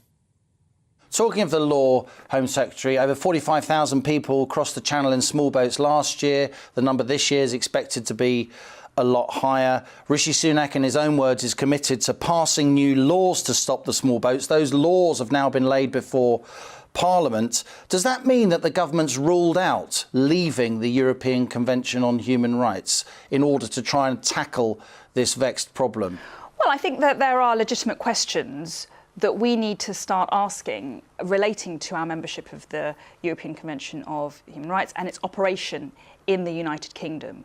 We've seen there's a politicised and expansionist court in Strasbourg that regulates the convention, sometimes at odds with British values, whether it's our ability to remove people to Rwanda, as we saw last year. Its operation, combined with the ECHR and the court, have operated to stymie policymaking. You make a strong legal case with respect to Home Secretary, but the optics of leaving the ECHR are difficult. You've got the stomach to leave it, clearly. Has the Prime Minister? At this stage, nothing's ruled out. We need to ensure that we fix this problem of illegal migration. That's my priority. And as the Prime Minister himself has said, he'll do whatever it takes to achieve that goal. In light of those small boat incidents, we've seen protests now around the country, increasingly in Liverpool, in Rotherham, protests planned in Newquay. Some have said that those protesters are far right. Is that a fair characterisation of those protesters? Well, what I would say firstly is that violence is never acceptable, and intimidation, harassment, any forms of abuse to anybody are totally should be condemned, and I condemn them in the fullest possible terms. And it's clear that we have an unsustainable situation in towns and cities around our country, whereby, because of the overwhelming numbers of people arriving here illegally and our legal duties to accommodate them, we are now having to house them in hotels. We are all frustrated with the situation that we are currently finding ourselves in, and you know, it is clear and undeniable that there are really serious pressures on communities, and saying so does not make you racist or bigoted. Simon Clarke, former Cabinet Minister, has said there will be a very real problem for the government if there is a Northern Ireland deal that doesn't carry the support of the DUP. Is he right? Listen, the DUP are an important voice in this debate and in this discussion. They speak. Can we have a deal that they don't agree to? We have always worked very closely with the DUP. They are unionists. They speak for a significant portion of the communities in Northern Ireland, and they need to be round the table. Ultimately, Stormont will only function if the DUP supports any proposal. You resigned, of course, as a Brexit minister in 2018 over Theresa May's deal. Would you resign over this? Listen, I don't think we need to be talking about resignation. I've taken a very forthright position in the past because I've found the terms of previous agreements intolerable. I don't support selling out on Northern Ireland and allowing the EU a foothold in the United Kingdom. Do you like being Home Secretary? Well, I see my role as telling the truth and then fixing the problem. And sometimes the truth is uncomfortable for some people, and they might get upset by hearing the truth. I'm not going to shy away from telling the truth to the British people and for the British people. That's my role as Home Secretary. Well, let's remind you, the full 22-minute interview with Liam is available on our YouTube channel. But Liam is with us in the studio now because this is fascinating. Number one, that she's given this interview at this time and you were allowed to ask whatever you want. There were no, pre-agreed areas or no-go areas, as sometimes happens, at a timing where not only we've got the latest figures coming through on asylum claims, but Chris Heaton-Harris has gone to Brussels again on the issue of the protocol. This really was pretty well-timed interview, if I say so myself. It's now running on other news outlets, other broadcasters picking it up through gritted teeth. The young pretender, GB News, making the headlines. And it is controversial for her to talk about the Northern Ireland Protocol at a time when it's at the top of the Prime Minister's inbox, with the Northern Ireland Secretary, as you say, struggling to get a deal which the Prime Minister had signalled previously was already in the bag. And Keir Starmer indicating PMQs, maybe he was understanding it was in the bag. That's as right. Well, yeah. And yet, the danger is, as Suella Braverman was intimating there, responding to my questioning, that if this deal doesn't secure the agreement of the Democratic Unionist Party, the biggest unionist party in Northern Ireland, though there are, of course, others, then there won't be a government in Northern Ireland. Stormont will continue to be suspended, having massive implications for people living in Northern Ireland. The reason she's doing that, Mark, is because she is a lawyer and she is offended at the notion that the European Court of Justice, which she calls an expansionist and politicised court, would still hold sway over lawmaking and regulation in Northern Ireland, and the people of Northern Ireland would have absolutely no say over that whatsoever. And let's reflect where she is politically within the government. She led the ERG. The European Research you Group. referred to her as being one of the Spartans, of course. And the suggestion is that behind the scenes, the ERG will not move on this until the DUP is happy. Indeed. That there are communications going on. And that is maybe why Rishi Sunak has not been able to come to the Commons. Exactly. Which, Keir Starmer was expecting on Tuesday, say, here's the deal. And, let's vote on it. Let's go through with it. This is the first major test of Rishi Sunak as a Prime Minister, I would say. He's between the proverbial rock and a hard place, a place many Tory leaders past know well. Including Theresa May. For his Home Secretary to say this now on camera in a sit-down interview is pretty punchy. Yeah. And yet she is, as you say, a Spartan. She's one of those 28 Tory MPs who voted against every single iteration of Theresa May's deal, and historians will conclude secured Brexit. Whatever you think of Brexit, without those Spartans, there would not have been Brexit in this form. It would have been some form of Theresa May's deal, keeping us inside the customs union, keeping more of the UK inside the single market. The only Spartan still in government now holds one of the great offices of state. That shows you the extent to which Rishi Sunak needs to keep that part of his party on side. And they're numerous. There are 60, 80, 100 of them in the parliamentary party. All you need is 15% of the parliamentary party under the Tories', frankly, wacky rules to spark, and I hesitate to say this, Mark, another leadership election. Yeah, and of course we've had Keir Starmer offering Labour's votes to get any legislation through. But I mean, knowing that makes it even more difficult for Sunak. Backing him into a corner. You asked the question directly of her: would you resign? She didn't really answer it. Surprise, surprise. But she said this isn't the time to talk about resigning, and then she talked about the time when she previously resigned over the same issue in 2018. Yeah. I mean, did you get an inkling that this would be another do or die moment for her? I wonder. OK, so Steve Baker, who another high-profile backbench Tory MP, another absolute trooper of the ERG, one of the major movers and shakers. A true believer. A true believer. He is now also a minister. He is a Northern Ireland minister who is professing loyalty to Sunak. You know, people in Westminster know that after a lifetime of rebelling, Steve Baker has concluded, he won't mind me saying, that he needs to be loyal to the government and he's better off in government influencing things rather than shouting from the sidelines. It may be, Mark, that Suella Braverman, as Home Secretary, has made the same conclusion. But if she has made that conclusion, certainly, why did she give me the interview? Yeah. And here's a bit of added spice to put into the mix.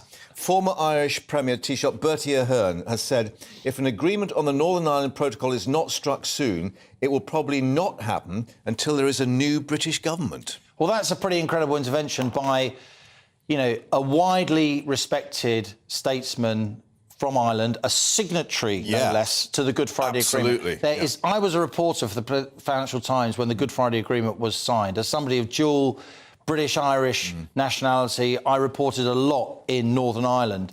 The Good Friday Agreement would not have happened without Tony Blair, John Hume, Seamus Mallon, Martin McGuinness, Gerry Adams, whatever you think of them, and also Bertie Ahern. And the White House, effectively. The only person who really made the Good Friday Agreement happen, who can't speak now, is David Trimble, of course, because he just died. All the others have said very major things.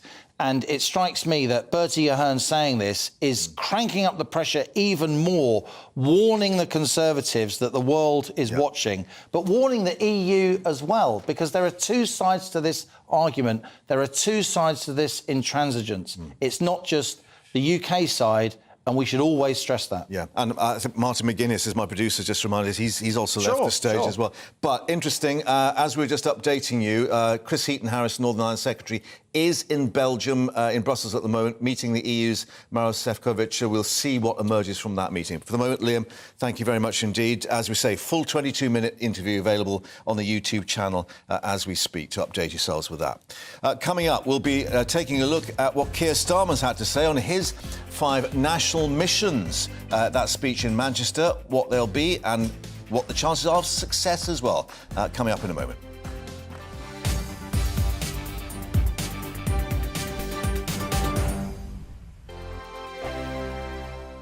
Here on GB News Live, we'll be keeping you in the picture, finding out what's happening across the country and finding out why it matters to you. We'll have the facts fast with our team of reporters and specialist correspondents. Wherever it's happening, we'll be there from 12 noon on TV, radio and online. GB News, the People's Channel, Britain's news channel.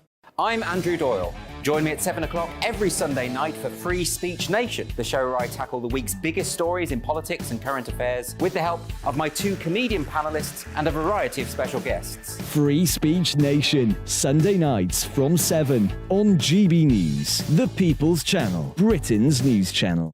I'm Michael Portillo. Join me on GB News on a Sunday morning for topical discussion, debate, arts and culture, and sometimes even ethical dilemmas. I don't always agree with you, Michael. Michael Portillo, Sundays on GB News, the People's Channel, Britain's news channel. Join me, Nana Akue, Saturday and Sunday afternoons on GB News. Expect fiery debate and passionate discussion as me and my panel tackle some of the biggest topics hitting the headlines. It's a place for everyone's opinion. No one gets cancelled, but no one gets an easy ride. Oh, she's on it today! Be ready for conversations that are fierce, frank, and of course, fun. Every Saturday and Sunday afternoon from 4 p.m. on GB News, the People's Channel. We are GB News, and we'd like to say thank you to each and every one of you for bringing us your conversations, for helping our great nation find its voice. We are here for you on radio, television, and online. Across England, Scotland, Wales, and Northern Ireland. It's not the BBC, you know, you actually get your facts right. We are proud to be GB News, the People's Channel, Britain's news channel.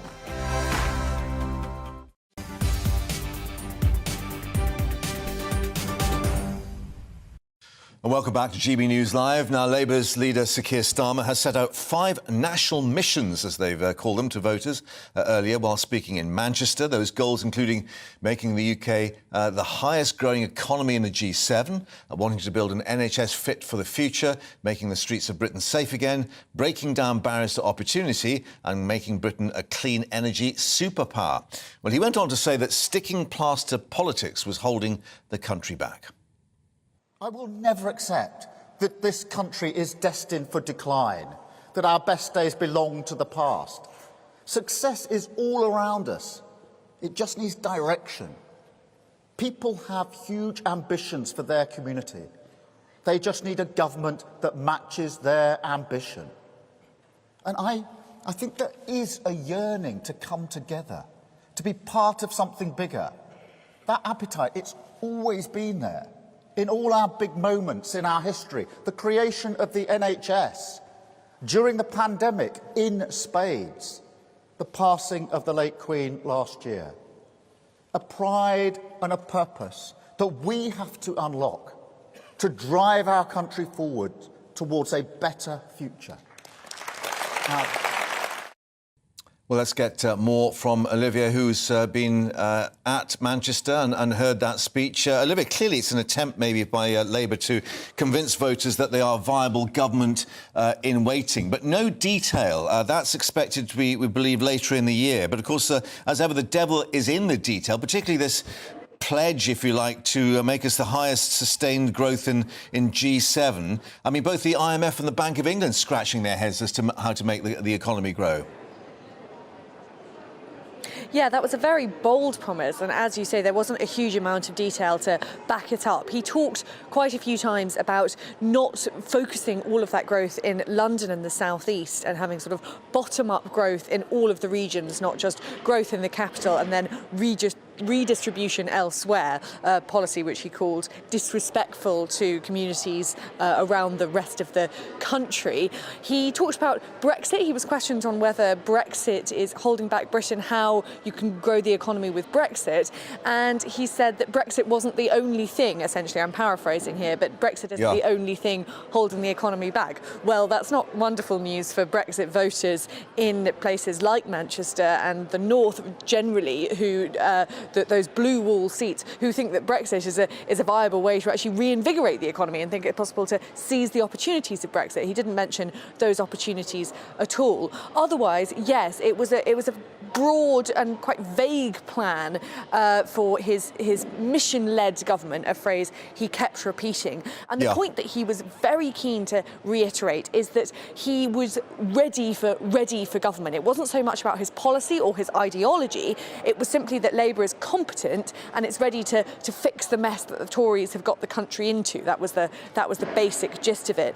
Now, there are a couple of quite interesting omissions there from his missions for government, one of which was housing. He didn't mention housing at all, and of course there are plenty on both sides of the House who feel like the housing crisis is exacerbating all sorts of other problems in the country, and until you fix that housing crisis, the economy will be unable to grow. And the other one was childcare, which he mentioned in passing in a question, but of course one of the key ways that many people, again on both sides of the House, feel that the economy could grow is by making more affordable childcare for ordinary British families. So those were a couple of things which, quite interestingly, he left out, and were quite similar to the things that Rishi Sunak left out in his 5 plans for the economy and Britain last year. In fact, it was pretty hard to see the difference between the two at times. And of course, he delivered it in shirt sleeves, as we've seen with Rishi Sunak. But let's reflect that we didn't get the pledges set in stone, as we had with Ed Miliband, which became a bit of his epitaph, of course. But reporters actually asking on that very topic what happened to the leadership pledges on nationalisation, of course, when he came into the Labour leadership. Well, absolutely, and he talked about a great British energy company, but that didn't seem to be the same as nationalisation of energy. In fact, there's a very interesting piece noting that that Keir Starmer has now been through 12 different slogans since he first took up the Labour leadership, and a number of those leadership pledges that he made have now been swept under the carpet, if you like. So the most difficult issue for Starmer seemed to be about getting that trust back, about when he was asked, how can we trust you to fulfil these 5 promises, when of course you seem to have backtracked on the pledges that you made during the leadership contest. And that feels like a theme which is going to be picked up again and again as we see more of these speeches from Keir Starmer presenting himself as Britain's next Prime Minister. Olivia, updating us in Manchester, thank you very much indeed. And our apologies for the break-up there on the signal just for a moment. Coming up, we'll be bringing you a nice array of tomatoes, celery, cucumber, lettuce, anything else we can get our hands on. Yes, the shortages are biting. More on that in a moment. First, an update on all the bulletin headlines. Here's Rhiannon.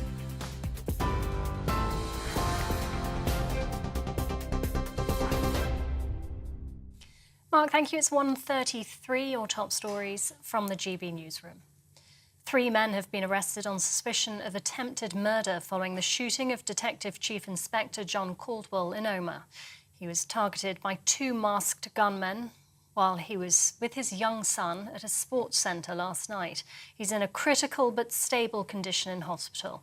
Police say the primary focus is on dissident Republicans, the new IRA, and they're now reviewing the threat level. The number of asylum seekers waiting for an initial decision on their claim has hit 160,000. That's the highest level since records began. The figures come as the Home Secretary tells GB News in an exclusive interview that nothing's ruled out when it comes to tackling illegal immigration. More than 45,000 people crossed the Channel in small boats last year, which Suella Braverman describes as unacceptable. Speaking to Liam Halligan, she also said she understands why people are frustrated with hotels housing asylum seekers. It's clear that we have an unsustainable situation in towns and cities around our country, whereby, because of the overwhelming numbers of people arriving here illegally and our legal duties to accommodate them, we are now having to house them in hotels, and that is causing understandable tensions within communities, pressures on local resources. And you can watch the full 22-minute interview with the Home Secretary on the GB News YouTube channel. And Sir Keir Starmer has outlined his vision for the country if Labour were to win the next general election. Launching his party's 5 national missions, the Labour leader says the UK needs to be more competitive. The economy was highlighted as a top priority, and he promised to be tough on crime. TV, online and DAB+ radio, this is GB News. Mark will be back in just a moment. Don't go anywhere.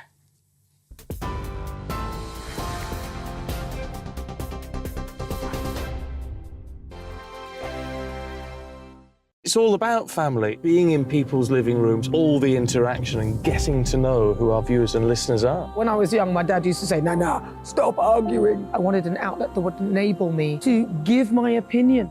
People are going through a really hard time right now, and I know that you don't feel like you're being listened to by the establishment. I came to GB News because it's the People's Channel, and I want the audience to have their say on the events of the day. We're dynamic. We do something different. Democracy shows that the wisdom of the nation is in its people. I get to travel to find out what the story is from a personal perspective. The British people aren't fools. We know when we're not being told the full story. We've got to work out how Britain moves forward from this. It's the best country in the world. The establishment had their chance. Now we're here to represent your views. Britain's watching. Britain's watching. Britain's watching. We're proud to be GB News. The People's Channel. Britain's news channel. Hi, Andrew Pierce here. Join me every Friday lunchtime for a proper no-nonsense debrief of the week's events. With special guests in the studio and the GB News team on the ground, I'll be getting you up to date with news, some intelligent discussion and my own sharp take. The weekend starts here with me every Friday lunchtime on GB News, the People's Channel, Britain's news channel. I'm Andrew Doyle. Join me at 7 o'clock every Sunday night for Free Speech Nation, the show where I tackle the week's biggest stories in politics and current affairs with the help of my 2 comedian panellists and a variety of special guests. Free Speech Nation, Sunday nights from 7 on GB News, the People's Channel, Britain's news channel. Join me, Patrick Christie's, Monday to Friday, 3 till 6. We tackle the day's news agenda like you've never seen before. It's high tempo, high octane, the most controversial topics and the best guests. You will not be able to take your eyes and ears off it. I'm not afraid to ask the questions that you really want answered. 3 till 6 p.m, Monday to Friday on GB News, the People's Channel, Britain's news channel.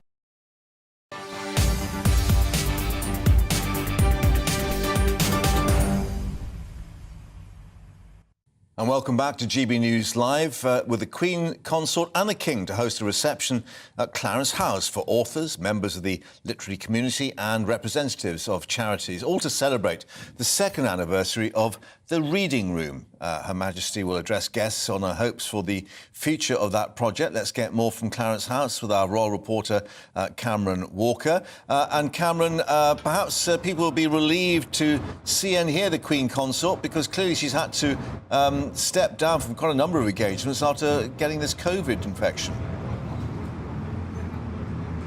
Yes, she has, Mark. It's the first time in 2 weeks we have seen the Queen Consort in public. In fact, she started her speech at this literary reception at Clarence House today by saying a week late but COVID-free. Of course, it was the postponed literary reception happening to celebrate her Instagram reading room, the second anniversary of it, now boasting 155,000 followers worldwide, encouraging more children and adults to read. The Queen Consort really truly believes in the importance of reading to improve people's life chances.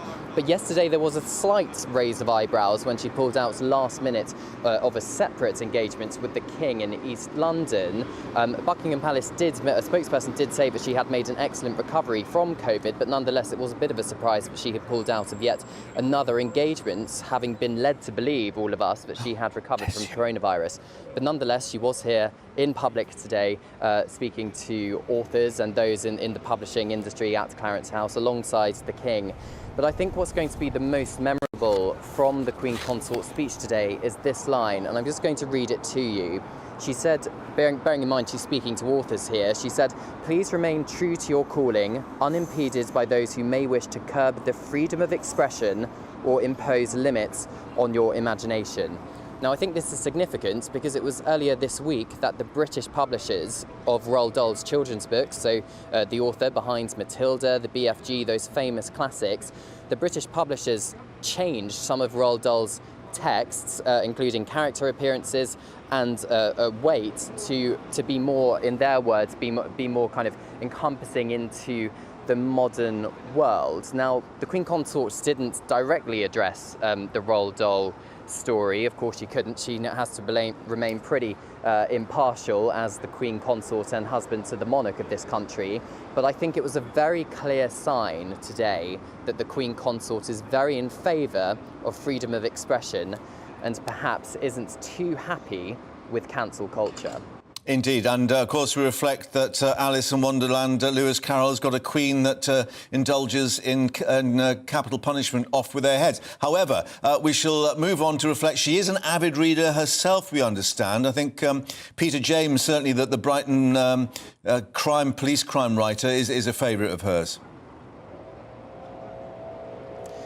Yeah, she is indeed, Mark. In fact, her Instagram reading room just started with 6 of the Queen Consort's favourite books, which she had just scribbled down on a piece of paper during the first lockdown way back in 2020, and she's patron of a number of literary charities as well. She opened a library a couple of weeks ago, so it's very much one of her key themes in terms of engagements and patronages. Yeah. Buckingham Palace is at the moment reviewing the number of patronages the Queen Consort has at the moment. However, we do know that later on this year, the Queen Consort is going to be hosting her first literary festival at Hampton Court Palace. That's world-famous Tudor court. So I'm sure we'll get more details as time goes on that one.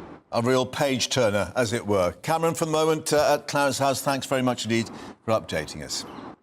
Now, we were reflecting a little earlier on the sad news of John Motson leaving us, Motty. Many tributes being paid, and of course he was a huge champion of grassroots football. Well, now an independent football regulator with targeted powers to step in and resolve how money goes from the Premier League down to those grassroots clubs and others from joining breakaway leagues, all in place with the government publishing a white paper, no less, on football governance. It will act on the recommendations from a fan-led review of the game. The main purpose to oversee a licensing system ensuring that clubs are run sustainably. This follows, of course, the collapse of Bury and Macclesfield in recent years. Let's get more with our national reporter, Paul Hawkins, who's joining us in the studio. As we're reflecting, it's prophetic, of course, that Motti, who was such a champion for the lower leagues and grassroots, he's left the stage or left the pitch, and now we've got one of the main things that he was so passionate about. Yeah, which will be one of the powers that is brought in with this football watchdog, football regulator. Can we call it kind of off-gem, off-com? Is this going to be offside? Off-game. Off-game, off-foot. Quite a few clubs Who knows? have. I know, yeah. To be honest, that's probably the least of their problems right now, because the devil will be in the detail. These are broad strokes in this government plan for this regulator, one of them being to get the Premier League, if they have to, they'll have the power to force it to give more money to the lower leagues. So we're talking about the English Football League, that's the Championship, League One and League Two, and then the National League as well, which used to be known as the Conference. And then even beyond that, grassroots football, Sunday morning football, Saturday afternoon football, money for pitches, for changing rooms, etc., for referees, for clubhouses, you name it, footballs, etc. So big implications for grassroots. This is a huge shake-up. England is going to become the first country in the world to have a football regulator. Nowhere else has that, which is remarkable given there's a Conservative government in power at the moment. But it was part of their Who believes the sort of market forces. Absolutely. But, yeah, I mean, just to sort of take it apart a bit, I mean, it's interesting because it's addressing the super clubs. Yes. Powers to stop them, for instance, getting a European Super League. Which was worrying so many people, and powers to put a huge amount from what the Premier League are getting from TV rights down into the English Football League. Yeah. And basically enforcing that as such. Absolutely, yeah. So, I mean, they won't do it every time. They'll only step in when they have to. Right. They'll still act as a conciliatory body first, trying to make the lower leagues, the English Football League and so forth, talk to the Premier League. But if they have to, there are powers that they can put in place. Policing powers. Absolutely, yeah. And then on top of that, as you say, they can tell the big clubs, Spurs, Liverpool, Manchester United, Manchester City, you're not joining a European Super League, you're staying within the English game as well. They can also bring in stricter tests for people who are thinking of buying football clubs, for the directors as well. We don't know what those tests are. And again, the devil is in the detail. Yeah, but the interesting fact on that is, because we've seen so many fan protests at various clubs over that particular issue, this is as a result of a fan-led review, and no less Rishi Sunak saying this is putting fans back at the heart of football. Yeah, which if this does happen, it will be that. I mean, they're talking about giving fans the power to stop owners changing a club's name, relocating a club, changing the badge, changing the shirt. We know Wimbledon became MK Dons, moved up the amount to Milton Keynes. Yeah. That sort of that kind of move, which was very controversial. The fans would have a say in that now, and that would be huge if that did happen. Yeah. Off boot, maybe could be the off boot. That's not a bad one. Anyway, for the moment, thank you very much indeed. We'll go into extra time a little later. But as we were just mentioning, that sad news coming through, of course, that football commentator John Motson had died at the age of 77. A bit more coming through. He died in his sleep peacefully. He'd worked for the BBC to reflect for 50 years, no less, commentating on more than 2,500 games on television and radio. And, of course, that association with the sheepskin coat, Motti covering 10 World Cups, 10 European Championships, 29 FA Cup finals before retiring, although he didn't really do that in 2018, his final game for Match of the Day that year. Well, joining us now on the show, Gary Newbon, a sports presenter, and I think, Gary, a long-time friend and colleague of Motti. It's a sad day, but many people, remembering him with such affection. And deservedly so. Yeah, it was a real shock this morning. I've known Motti since he was 11, because that's when he joined me at a private school, public school, boarding school, Colford School near Bury St Edmunds, and we spent happy years together there in lots of ways, listening to football matches, talking about football. It was a rugby school. I was in the first 15. He was pretty hopeless at it. But he got his dad, actually, who was a Methodist minister. It was a Methodist school. Yeah. And he had a he had a free place.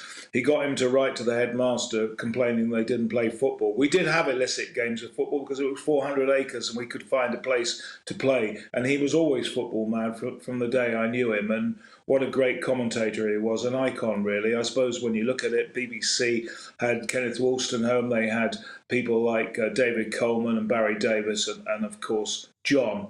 And although the present commentators are very good, they're never going to be the iconic figures because the football coverage is across several channels these days. But Motty, an institution. And was it the fact, I mean, he was a journalist early in his career, worked for local newspapers.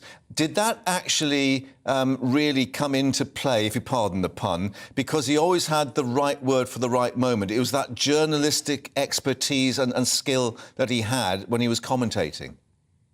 It's a very good point. We're both journalists, and I think that's something missing.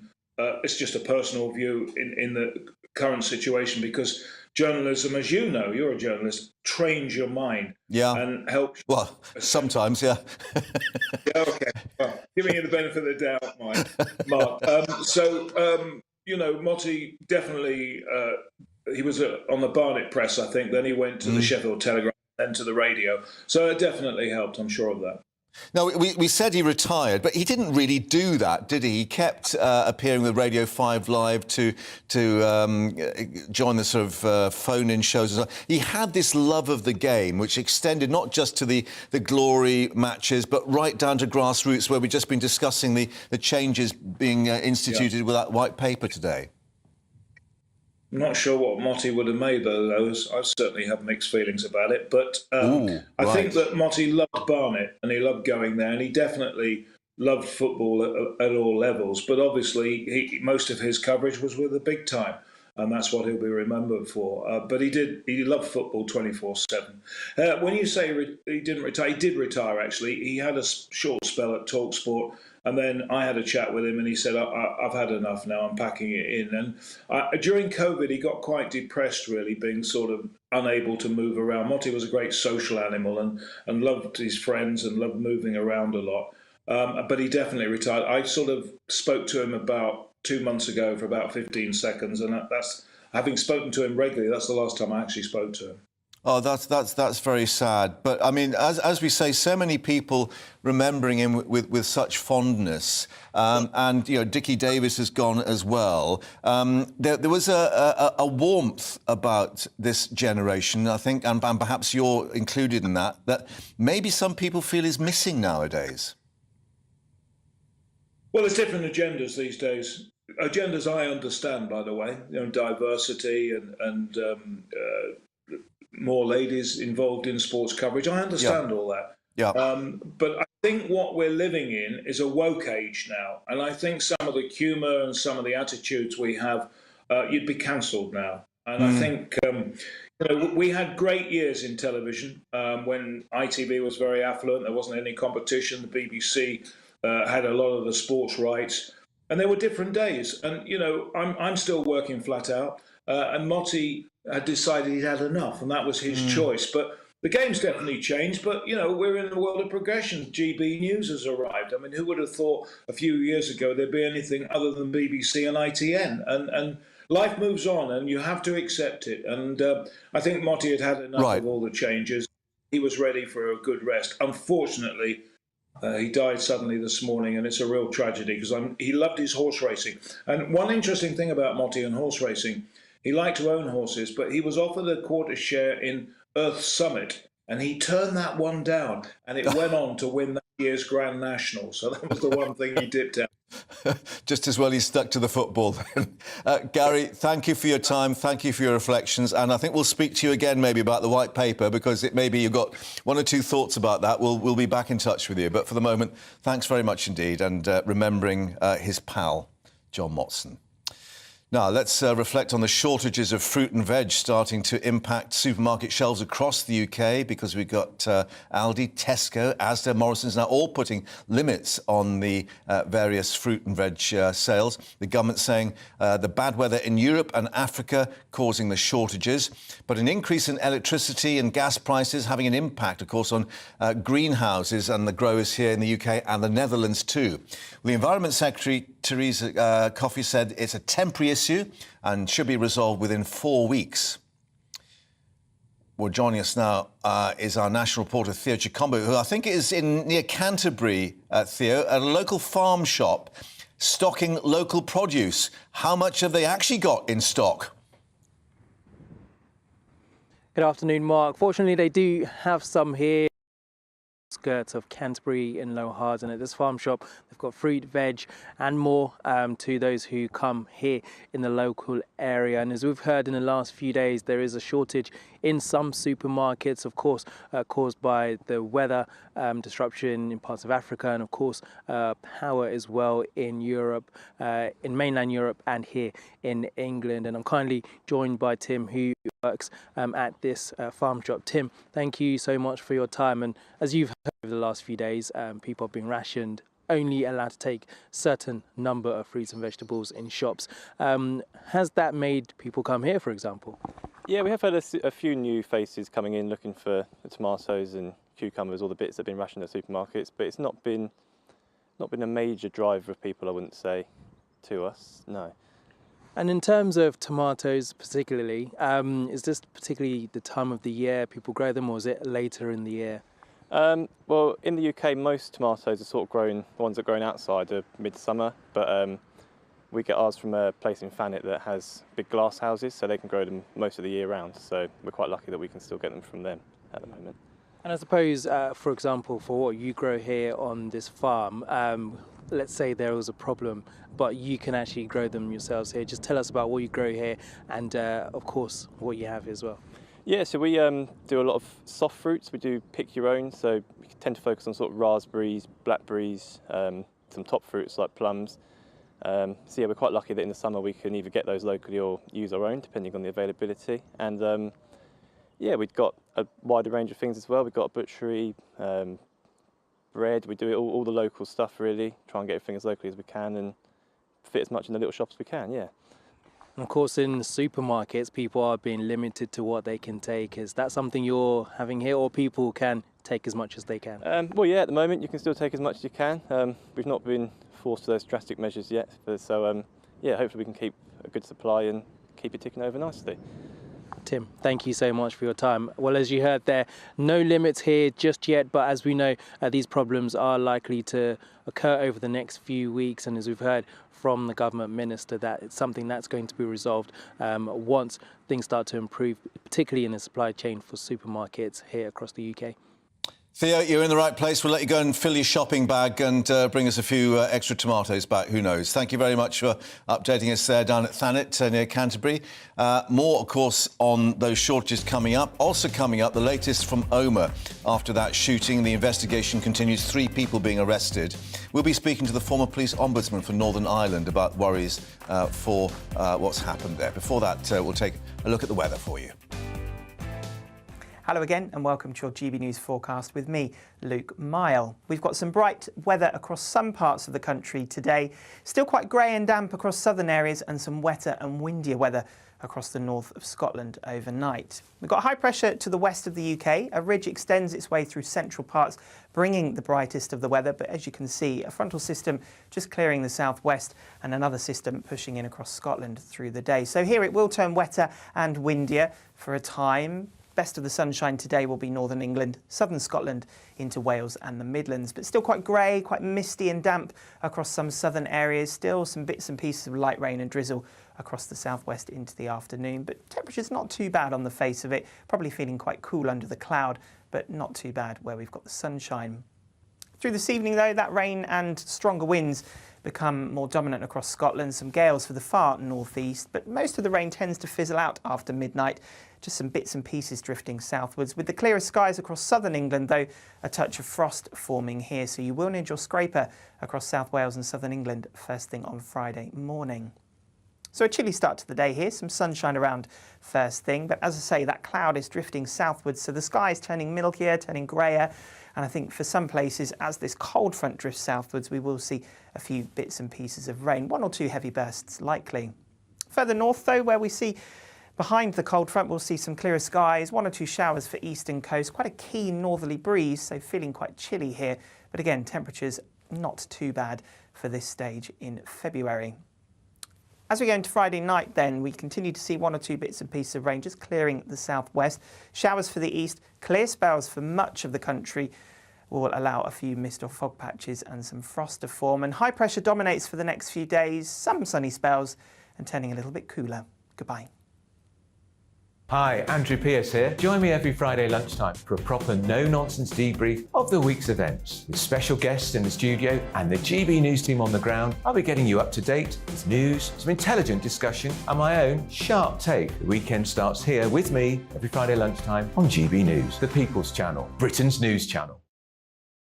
You've probably seen politicians interviewed 1,000 times, but we do it differently. We find out who they really are, we don't shout, we chat, and hopefully we bring a bit of light, not just heat. Did you know Kate Moss? Apparently. Do you have a pair of jeans or a pair of jeans? No, of course I don't. What would I do with them? My friends are like, oh my God, what's she doing now? Join me every Sunday at 6 for Gloria Meets, only on GB News, the People's Channel, Britain's news channel.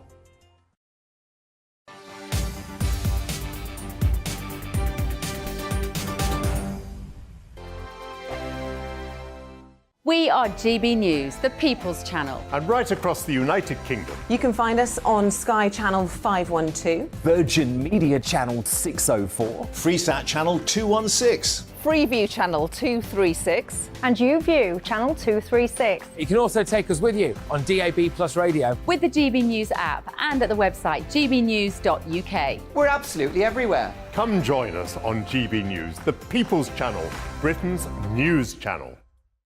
Join me every Sunday at 6 p.m. for Gloria Meets. In exclusive interviews, I'll be finding out who our politicians really are and what they really think. It's something that you would never want anyone to suffer. I didn't know what channels there were. I didn't think I'd be believed. I must have weighed about 7 stone and I'm 5'8". My instincts was to sort of cover this up. I mean, clearly that was a mistake. Join me every Sunday at 6 p.m. on GB News, the People's Channel, Britain's news channel. Monday to Thursday on GB News, it's Bev Turner Today from 10 a.m. We're going to be here for you, our GB News family, to keep you up to date, but also make you smile. The guy went from puberty to adultery. And I can't wait to bring a few of my own opinions. I have no time for cultural totalitarianism. We'll engage in passionate, but always polite debate, with your thoughts and opinions at the centre of it all. Only on GB News, the People's Channel, Britain's news channel. Hello, I'm Michelle Dewberry, and you can join me every weekday 6 till 7 on Jubes and Kerr. You're an inspiration to us all. Click that bit up. Well, you are. That's my ringtone. My political ambitions are, those days are gone, I can tell you. She's only teasing. Go on. He's probably going to want to lay down now. I'll give him 2 minutes to have one. Let's respectfully disagree. That's what we like Absolutely. on Jubes and Kerr. Come and join us. GB News, the People's Channel. Michelle Dewberry, weekday evenings at 6 o'clock.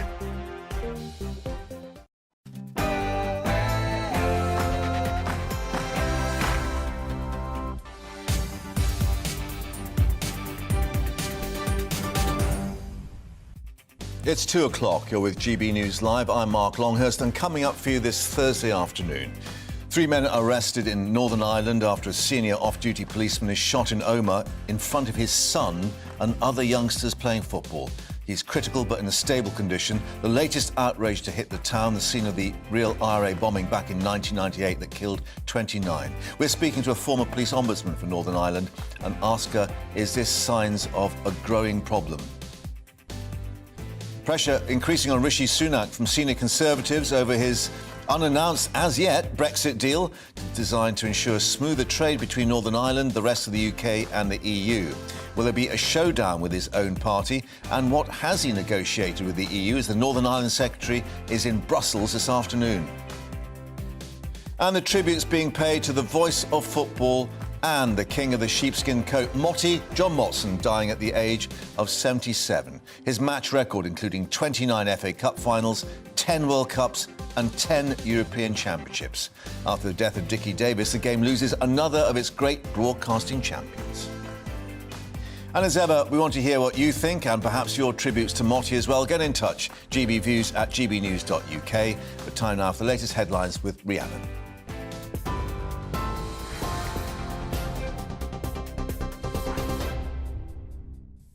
Mark, thank you. Good afternoon. It's 2 minutes past 2. Your top stories from the GB newsroom.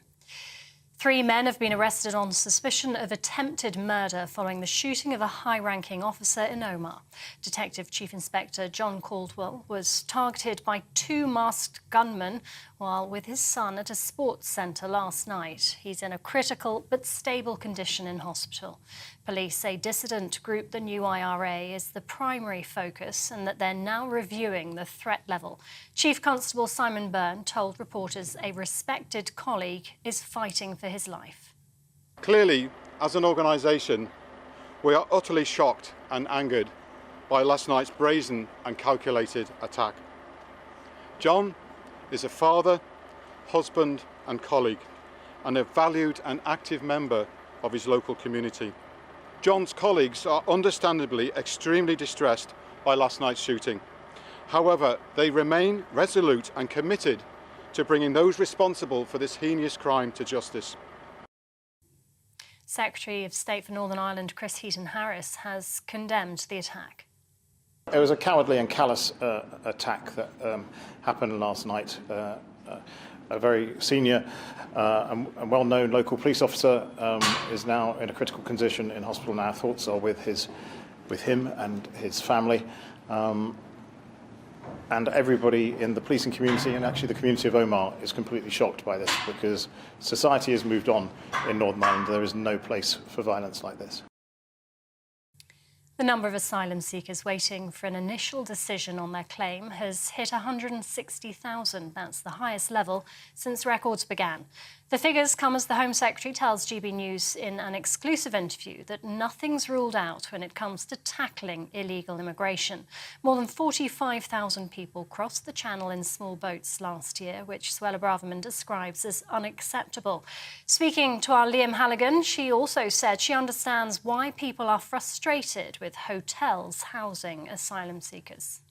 It's clear that we have an unsustainable situation in towns and cities around our country whereby, because of the overwhelming numbers of people arriving here illegally and our legal duties to accommodate them, we are now having to house them in hotels, and that is causing understandable tensions within communities, pressures on local resources.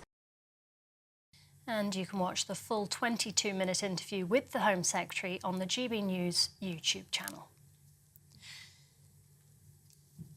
Sir Keir Starmer has outlined his vision for the country if Labour were to win the next general election. Launching his party's 5 national missions, the Labour leader says the UK needs to be more competitive. The economy was highlighted as a top priority and he promised to be tough on crime.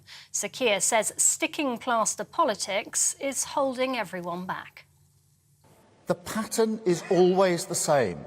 Distracted by the short-term obsessions that fixate Westminster, held back by a cynicism which uses low trust in politics as an excuse to narrow our ambitions, blinkered to the potential of an active government setting the direction, we lurch from crisis to crisis, always reacting, always behind the curve. A sticking plaster, never a cure. 4 people have been arrested after a huge Ukrainian flag was painted outside the Russian embassy in London. Hundreds of litres of yellow and blue paint were poured onto the road, representing the country's colours across 500 square metres.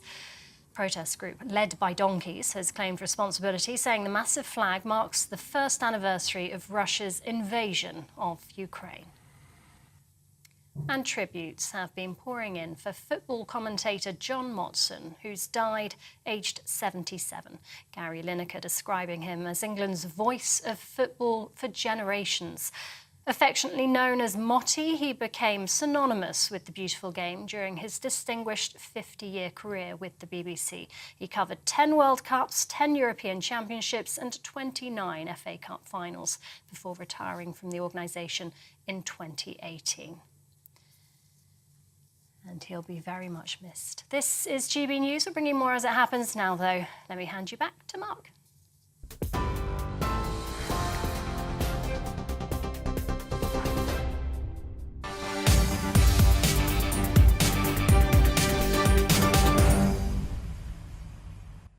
Rhiannon, thank you very much indeed. Now, Northern Ireland's political leaders from Sinn Féin to the DUP have issued a joint statement to condemn the shooting of that senior off-duty policeman in Omagh last night. 3 men have been arrested. Well, Detective Chief Inspector John Caldwell, in a critical but stable condition, said by the Police Federation to be fighting for his life, though. He was shot in front of his son and other youngsters as he helped at a football session at a local youth club. Well, earlier police gave an update on their investigation. This is what they had to say. Good morning. Today I want to give you an update on the condition of our friend and colleague, Detective Chief Inspector John Caldwell. He's had surgery overnight and he remains in a critical condition. Clearly, as an organisation, we are utterly shocked and angered by last night's brazen and calculated attack. John is a father, husband and colleague, and a valued and active member of his local community. Deputy Chief Constable Mark Hamilton visited the family in hospital overnight to offer them our support at this most difficult time. We will continue to provide all the necessary assistance to John's family and colleagues as we navigate the difficult days ahead.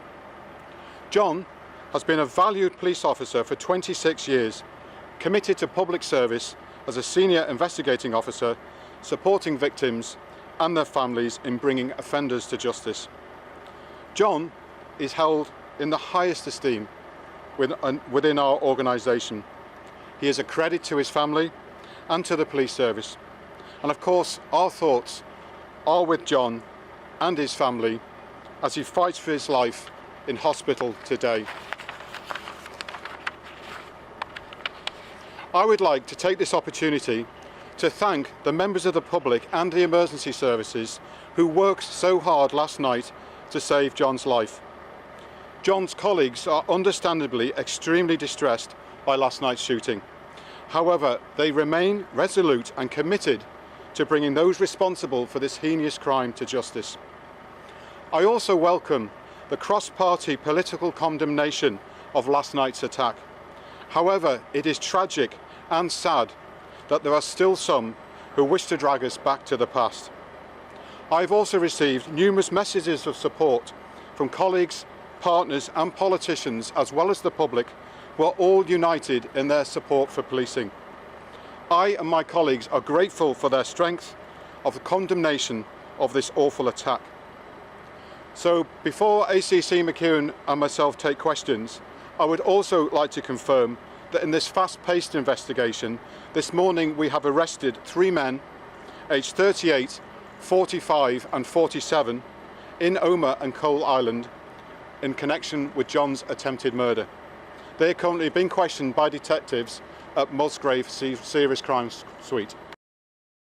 Well, police are revealing more details about their investigation. Let's get more now from Omagh and join our Northern Ireland reporter, Dougie Beattie, who's at the scene. And Dougie, amongst those details that have emerged, the fact that John Caldwell's own son, many other youngsters were there at the time and perhaps were, looking at something that could have been a lot worse there. Indeed, and for sure that John Caldwell was just that last night. He was neither a detective or an inspector. He was a father. He was here doing what many of us do with our children. He was enjoying a night with his son. He was being involved in the local community in a training session with the local young football team. I've done this type of thing myself, but unfortunately for him, there are those in this community that did not want him to survive, and they lay waiting for him in the car park behind me. And as he walked to the car, his son going into the front of the car, he opened the boot to throw in some of the training materials and footballs when 2 men came out of the darkness and opened fire on him, shooting him multiple times. Some of the cars in the car park here now being inspected by forensic officers, for they also were hit by ricochets and stray bullets at the time. So it shows you how violent this attack was and what the meaning that they really wanted. This wasn't a scare. They were going out to murder this policeman in front of other children here in Omagh and in front of many other adults who were here picking up their children from many different sporting activities. It is a sad day for Omagh. This town, of course, has been haunted by terrorists in the past, and in fact it was the place where the worst terrorist atrocity in Northern Ireland ever took place, actually in the British Isles. That was the Omagh bomb in 1998, and the Good Friday Agreement was signed just 3 months before that bomb went off, and it was meant to stop all this type of behaviour. And for a reporter like me standing here, I'm watching the sequence of events going on behind us. Earlier on we had the first of the forensic photography, then we had forensic officers, and now we have that all vital forensic finger tip search. These officers now are opening manholes, looking for any spent shells, any signs of anything that they can bring forward as evidence, and we can only assume that very shortly a car transporter will come in and take Mr. Caldwell's car away. As for him, he was taken out of here last night, assisted by members of the public, very brave, and it shows you the type of community it is here. Instead of running away, some of them rushed to his aid and probably helped save his life. He was taken to Galvin Hospital in Londonderry, where, as you've heard it said, he is still in a critical condition and fighting for his life. Indeed, another dark shadow, as you were saying, descending there on Omagh. But John Caldwell, as we say, is stable. That's the latest we're getting, which is good news. But Dougie, thank you for updating us there at the scene. Let's speak now to Baroness Nuala O'Lone, who's the former police ombudsman for Northern Ireland. Thank you very much indeed for joining us, Baroness. And as Dougie was reflecting there, of course, people with those memories of 1998, other atrocities too in Omagh. As I think you reflected yourself, you know, this is such a picturesque town, and for people once again to have to cope with this. I think it's absolutely appalling. I think it's shocking that this incident occurred at all. That this brave man who was playing with the children, helping the children develop their skills, that he was shot is absolutely awful. It happened when the children were there, that these bullets were ricocheting around and hitting other cars. Yeah, and perhaps we are thankful, yes, that indeed others, including those children, weren't injured. Now, obviously, there are 3 people who've been arrested, so we have to be careful what we talk about in terms of the investigation. But clearly, there will be those now worried about the situation in Northern Ireland and whether this means there has to be a reassessment about the security situation. I think the threat level is still substantial, that was what they say. Yeah, I think that they will have to reassess the security situation. The level was reduced, I think, last March. But I think there's an ongoing assessment in any event. And you see, it is not the case that nothing has happened before this. We have had a continual reporting about bombs, and we have continual shootings of young people and middle-aged people by paramilitaries from both sides. So this level of paramilitary activity is continuing. This shooting of Mr. Caldwell is something exceptional, though, and it seems to be connected with the fact that he's a police officer, and that means that every police officer who got up this morning and put their uniform on will have reflected. Every police officer going out to work will have reflected, what does this mean to me and their children and their spouses and their parents, their siblings. Everyone will be saying what's going on. I think it's profoundly important that we just remember John Caldwell's family and John Caldwell himself. I would want to express my sympathy, and I would be enormously concerned for his little son and for all the other children who were there, because it'll never leave their heads, you know, the trauma will be there with them. Yeah, and another generation in Omagh, of course, affected by violence. And we reflect that John Caldwell, a very high-profile detective chief inspector who's been involved with investigations into, as you say, both the terrorist aspect and organised crime as well. Clearly, whatever the investigation finds out, it is a case of attempted murder. There will be those saying now that perhaps there needs to be a stronger security reaction. What would you say to that?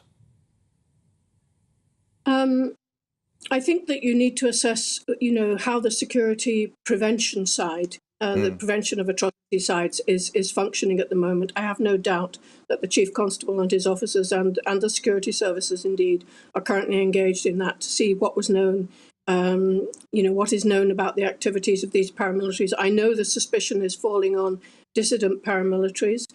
And, you know, you can ask, well, 25 years on from the Good Friday Agreement, why haven't they just gone away? But they haven't. And I think one of the reasons they haven't is they're not just involved in a fight that they would call a fight for freedom or whatever it is they call it, but they're also engaged seriously in organised crime. And that makes it very hard to tackle them. Yeah, and therefore maybe that's why there is direct involvement with John Caldwell. But do you take some heart with what we heard from all of the political leaders in Northern Ireland this morning, from Sinn Féin to the DUP, with this joint statement condemning what's happened? I would have expected no less of them. I think everybody in Northern Ireland will condemn what's happened today. What is your message to the people of Omagh? Clearly you've had experience of meeting these people before. They must be reeling from this. I think there'll be terrible distress and terrible concern. I suppose for the people who are in the vicinity, I would be saying to them, can you check your dash cams? Can you think about whether you saw any cars, whether you saw any movement? If you have any information at all, no matter how insignificant it may seem, please will you provide it to the police, because the police can build pictures from the tiniest bit of information. Yeah. And I think I would want to say to them that the rest of the people of Northern Ireland are with them in that pain that they're experiencing now, because they will be experiencing pain, because one of the saddest things is that when something like this happens, it brings back all that has happened previously, and Omagh has suffered so much. Yeah, and families knowing people directly, of course, involved in all those incidents over the years. Baroness Nuala O'Lone, former police ombudsman for Northern Ireland, thank you very much for joining us here on GB News. Thank you for your time. Thank you. Now, pressure increasing on Rishi Sunak from senior members of his own party over the proposed, or perhaps as yet unproposed, Brexit deal. We're learning that Chris Heaton-Harris, Northern Ireland Secretary, is in Brussels this afternoon as we speak. But the Prime Minister forced to promise that Parliament will get to, as he said, express its view on any agreement amid the fears on some of the backbenchers he could try to force it through. Well, it comes amid claims by the Spectator magazine that Liz Truss will oppose any agreement that does not go as far as the protocol bill that she drew up while Foreign Secretary with Boris Johnson. And, of course, the second Prime Minister after Mr Johnson to issue the warning that cast doubt over the version of any Tory rebellion. Now, in an exclusive interview with GB News, Home Secretary Suella Braverman has warned she will not accept any compromise that, as she said, sells out Northern Ireland and allows the EU a foothold in the United Kingdom. Let's speak now to our political correspondent, Tom Harwood, who joins us now from Westminster. Tom, first of all, are you getting any inkling as to how significant this visit is from Chris Heaton-Harris to Brussels? Because we've had all this suggestion of these video calls going to and fro, although James Cleverly, we understand, Foreign Secretary, not involved today. Yes, although James Cleverly has been involved with his counterpart Maros Sefcovic over the previous days, there has been this sort of triumvirate of Rishi Sunak talking with Ursula von der Leyen, the European Commission President. James Cleverly has been meeting with Maros Sefcovic, and of course Chris Heaton-Harris has been doing these go-between meetings, mainly with stakeholders in Northern Ireland, but also with others in the European Union as well. The Prime Minister, Rishi Sunak, met with businesses earlier this week, and of course at the end of last week the Prime Minister met with party leaders in Northern Ireland in what many people were assuming was the sort of choreographed crescendo of all of these negotiations that, let's not forget, have been going on for more than a year. Yet it wasn't to be. What people thought might have been a deal at the start of this week has seemingly hit some bumps along the road. Now, might it be that the DUP were less enthusiastic about the proposals than the government had thought? Might it be these potential conversations and interventions from the likes of Boris Johnson and Liz Truss might be giving the government pause for breath? Or, if we believe number 10, these are negotiations that genuinely are still going on, that they never intended to wrap it up quite so early, and that there's still a way to go. It really depends on who you believe and who you listen to in this conversation. Number 10 has all the time been saying that there is still a lot of negotiation still to go. However, there are others, some on the European side, who've been saying that actually a lot of this has already been decided. The big question is, when will we get to know the core detail of this. No member of Parliament outside of those involved in the intense negotiations themselves has been shown any text of the negotiation. They've been given briefings and sort of overviews of the direction the government wants to go in. But when we get down to that core detail, that is not yet public. That is not yet known. And when it is, that might well be a pretty feisty showdown in the building behind me. They have been promised the vote, as we saw in PMQs yesterday. But from one vote to a point of order, not mine, but Lisa Nandy's shadow levelling up secretary. What's been occurring in the chamber there behind you? Well, it hasn't happened yet, but I get wind that in a few minutes' time there will be a point of order relating to Lisa Nandy's comments about the Omagh shooting that she made earlier this morning on GB News. The Shadow Levelling Up Secretary was asked about the Omagh shooting and immediately started to talk about the Northern Ireland Protocol in words that the Conservative Party chairman Greg Hands has described as irresponsible. He said it was irresponsible to speculate on the cause of the shooting. This is after Lisa Nandy said to GB News that the failure to deal with the Northern Ireland Protocol is having profound and far-reaching consequences, and we need the Prime Minister to stand up, face down his backbenchers and work with the Labour Party in the national interest to try and get this situation resolved. Now, there are some people who think that that was an inappropriate response to the Omagh shooting, the cause of which, of course, is currently under active police investigation. So it will be interesting to see what is said about these comments in the House of Commons in a few minutes' time. Yes, because, of course, those comments she made outside the chamber as such, but bearing in mind, as you say, an active police investigation with 3 people having been arrested. But, Tom, for the moment, thank you for updating us there at Westminster. More as we hear it. But coming up, we've got those interviews for thousands of asylum seekers that could be scrapped in favour of a questionnaire, all to cut the soaring backlog of cases. But let's take a break for you now.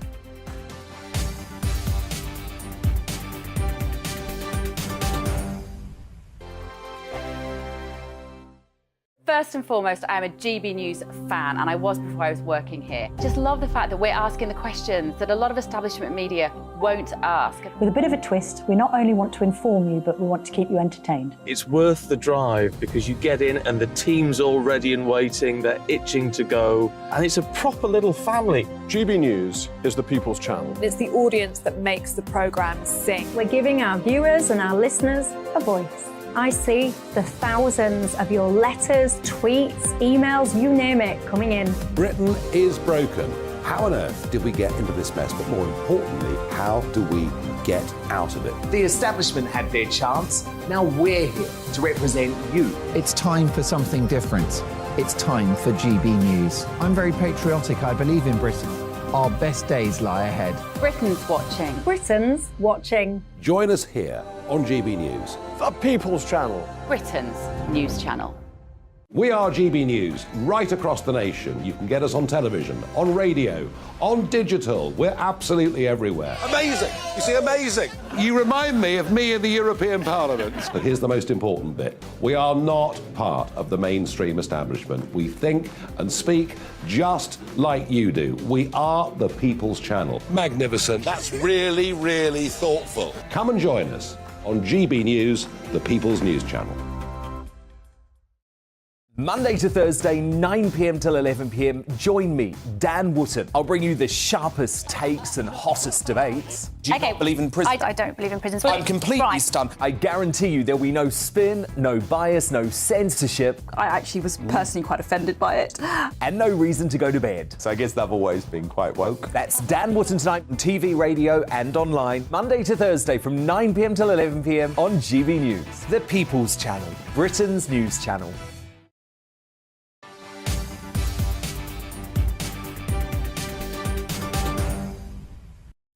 And welcome back to GB News Live. Now, face-to-face interviews for thousands of asylum seekers could be scrapped in favour of Home Office questionnaires, all in a bid to cut the soaring backlog of cases.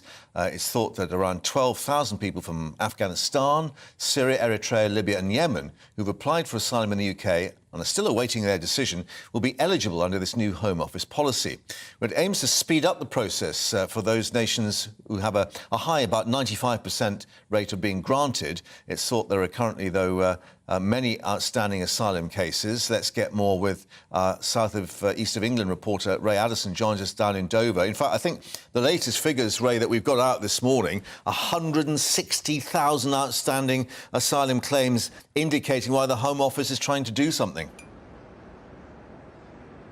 Yeah, absolutely right, Mark. 160,000. It's the highest ever number since records began being recorded in 2010. And of course, today they released the annual figures, the number of so-called irregular crossings, that's small boat crossings across the English Channel for 2022. Now, that was a 60% increase on the figure for 2021, when there was just over 28,000. Last year, there was just under 46,000 migrants who crossed the Channel in 1,109 small boats. Now, 87% of the passengers on those boats were males, with 28% from Albania and 20% from Afghanistan. Those are the largest two nationalities, making up 48% of the total. Now, 90% so far of those who made that crossing last year have claimed asylum. We have to assume that will rise much closer to 100%, and 97%, and of course this is key and it ties into that 160,000 figure, are still awaiting a decision from the government. Now, 2,691, that's just over, or rather 5.8%, are being referred as potentially being the victims of human trafficking. And if we look at the stats, typically they are people who have come here from Vietnam. Now, earlier on I spoke to residents here in Dover to find out their reaction to the latest figures. To understand why they're making that treacherous journey, why they, feel the need that they have to put themselves and their family at risk, and sort of help out the root and cause of the problem, rather than just counting the numbers of who come across successfully or who don't even come across successfully. I don't understand why so many men, no families, but obviously on their own, are coming here.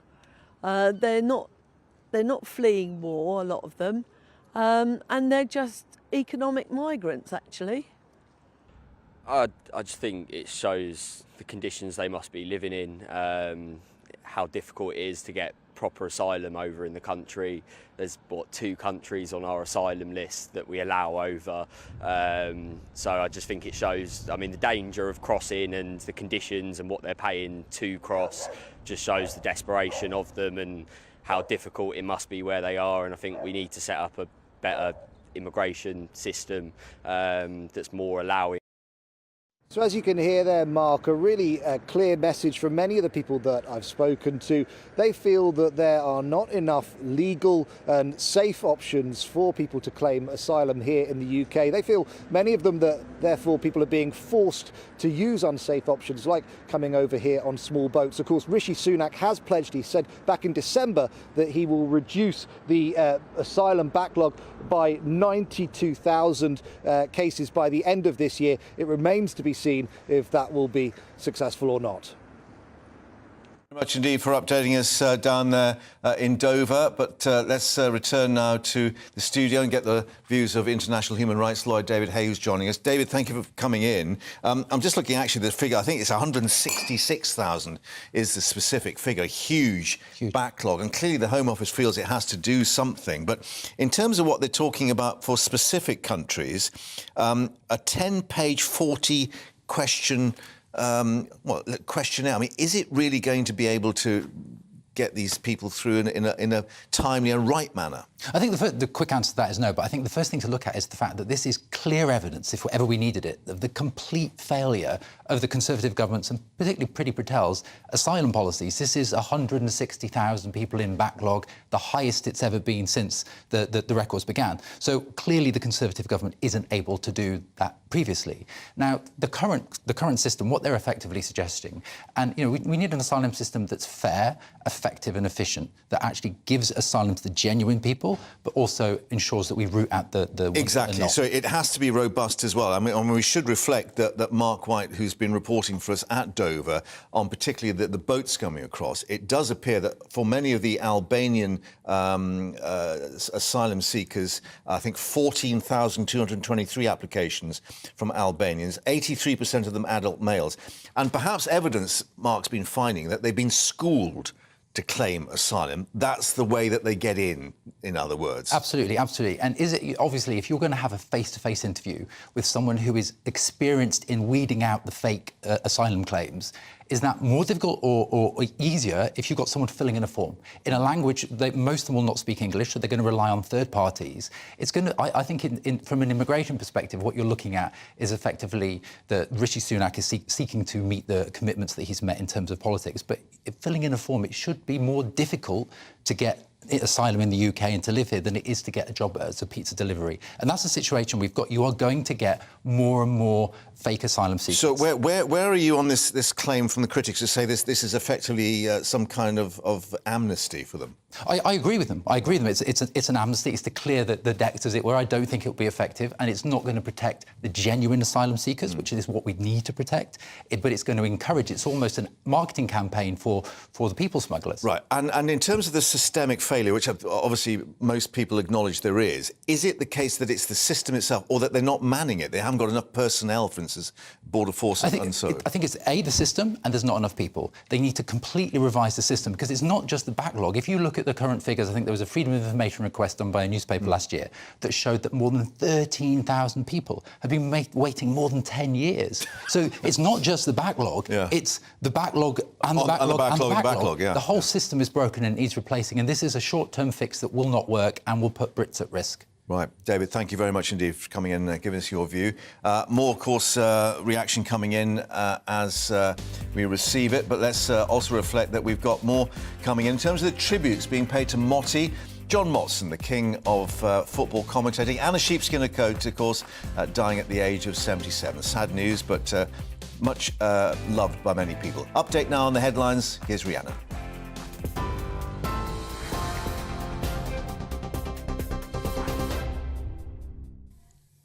Mark, thank you. It's 2:34. Your top stories from the GB newsroom. 3 men have been arrested on suspicion of attempted murder following the shooting of Detective Chief Inspector John Caldwell in Omagh. He was targeted by 2 masked gunmen while he was with his young son at a sports centre last night. He's in a critical but stable condition in hospital. Police say the primary focus is on dissident Republicans, the new IRA, and that they're now reviewing the threat level. The number of asylum seekers waiting for an initial decision on their claim has hit 160,000. That's the highest level since records began. The figures come as the Home Secretary tells GB News in an exclusive interview that nothing's ruled out when it comes to tackling illegal immigration. More than 45,000 people crossed the Channel in small boats last year, which Suella Braverman describes as unacceptable. Speaking to our Liam Halligan, she also said she understands why people are frustrated with hotels housing asylum seekers. It's clear that we have an unsustainable situation in towns and cities around our country whereby, because of the overwhelming numbers of people arriving here illegally and our legal duties to accommodate them, we are now having to house them in hotels, and that is causing understandable tensions within communities, pressures on local resources. And you can watch the full 22-minute interview with the Home Secretary on the GB News YouTube channel. And Sir Keir Starmer has outlined his vision for the country if Labour were to win the next general election. Launching his party's 5 national missions, the Labour leader says the UK needs to be more competitive. The economy was highlighted as a top priority, and he promised to be tough on crime. TV, online and DAB Plus radio, this is GB News. Don't go anywhere though. Mark will be back in just a moment.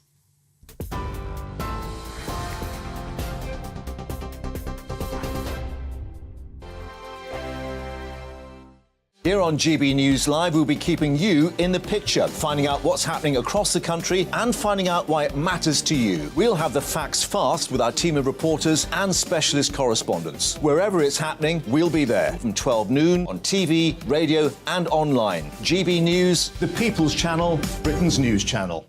I'm Andrew Doyle. Join me at 7 o'clock every Sunday night for Free Speech Nation, the show where I tackle the week's biggest stories in politics and current affairs with the help of my 2 comedian panellists and a variety of special guests. Free Speech Nation, Sunday nights from 7 on GB News, the People's Channel, Britain's news channel. I'm Michael Portillo. Join me on GB News on a Sunday morning for topical discussion, debate, arts and culture, and sometimes even ethical dilemmas. I don't always agree with you, Michael. Michael Portillo, Sundays on GB News, the People's Channel, Britain's news channel. Join me, Nana Akue, Saturday and Sunday afternoons on GB News. Expect fiery debate and passionate discussion as me and my panel tackle some of the biggest topics hitting the headlines. It's a place for everyone's opinion. No one gets cancelled, but no one gets an easy ride. Oh, she's on it today! Be ready for conversations that are fierce, frank, and of course, fun. Every Saturday and Sunday afternoon from 4 p.m. on GB News, the People's Channel. We are GB News, and we'd like to say thank you to each and every one of you for bringing us your conversations, for helping our great nation find its voice. We are here for you on radio, television, and online. Across England, Scotland, Wales, and Northern Ireland. It's not the BBC, you actually get your facts right. We are proud to be GB News, the People's Channel, Britain's news channel.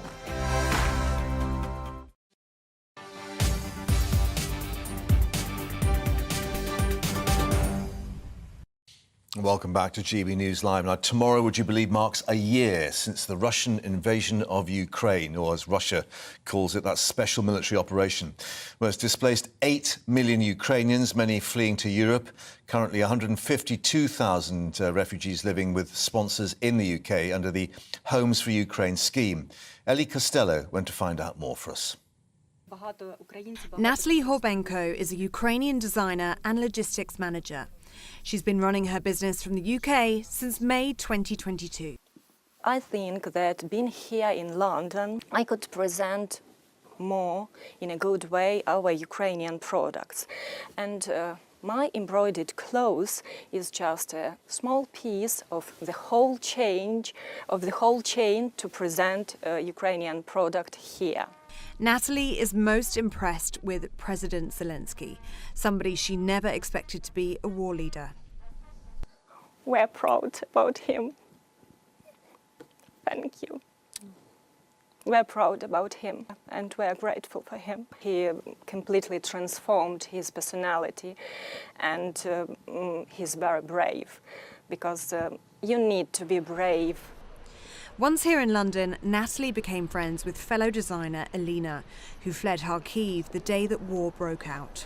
I don't know why. I had a prediction like the evening before. I went to the room of my son. I took him to sleep with me. It was so strange for me, but I don't know, maybe I had something like intuition. And really we needed to wake up at 4 or 5 in the morning because I heard the explosion and it was so scary. In Kharkiv, Elena lived 1 hour from the Russian border.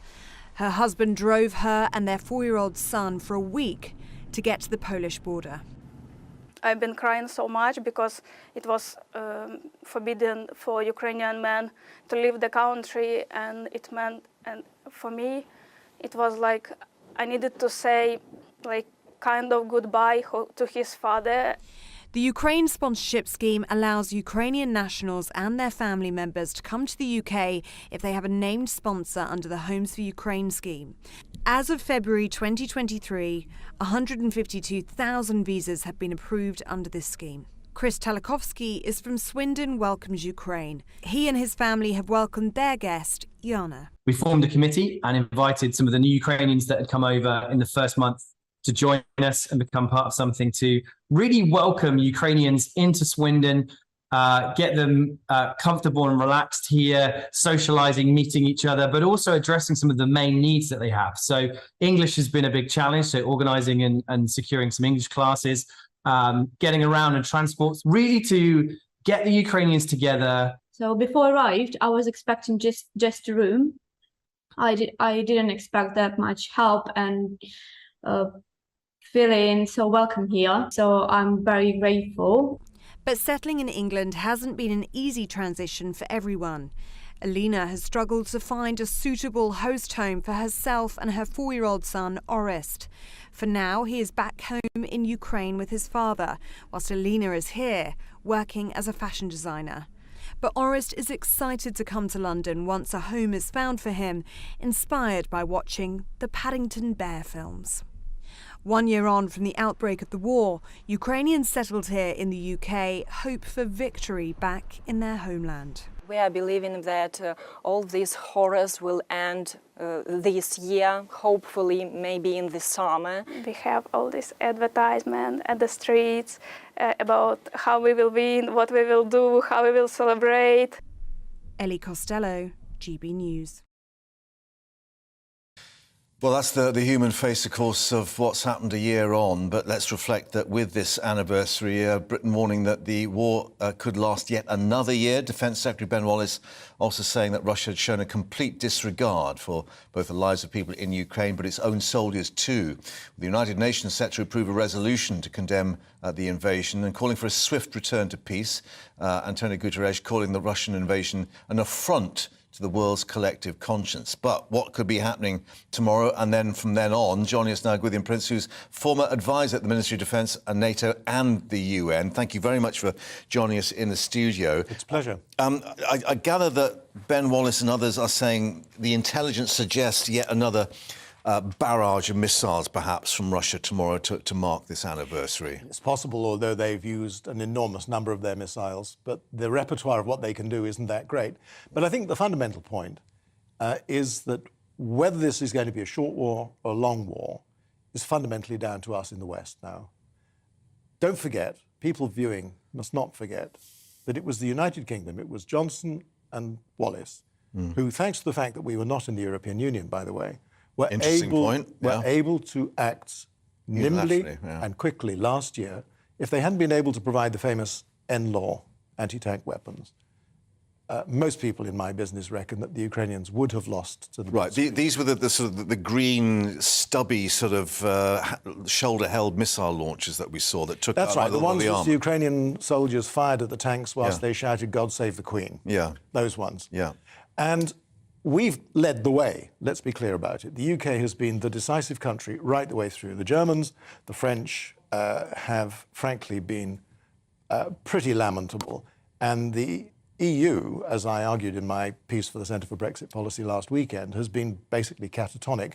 Don't just take... Well, obviously, the Germans are very anxious not only for what it may do in terms of Russian oil supplies, but bearing in mind their own domestic history. And the messages that sends. Of course, we understand that. But this is, it's a Zeitenwende, as they call it. It's a turning point in history. Right. And if the Germans, it's big conditional, if the Germans really do what Scholz said they were going to do, which is to start seriously funding, they're going to recognise that the Ostpolitik of trying to talk and do business with the Russians isn't going to work. Right. Then we have a quite different world on our hands. Yeah, and of course, some suggesting that their Leopard 2 tanks are even better than our own Challenger 2 tanks that are going out there and a pretty good kit. But anyway, let's reflect on what may be needed to actually get this to a more timely end.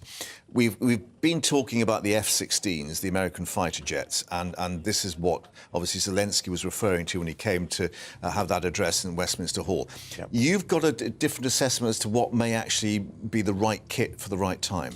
Yeah, it's not just me.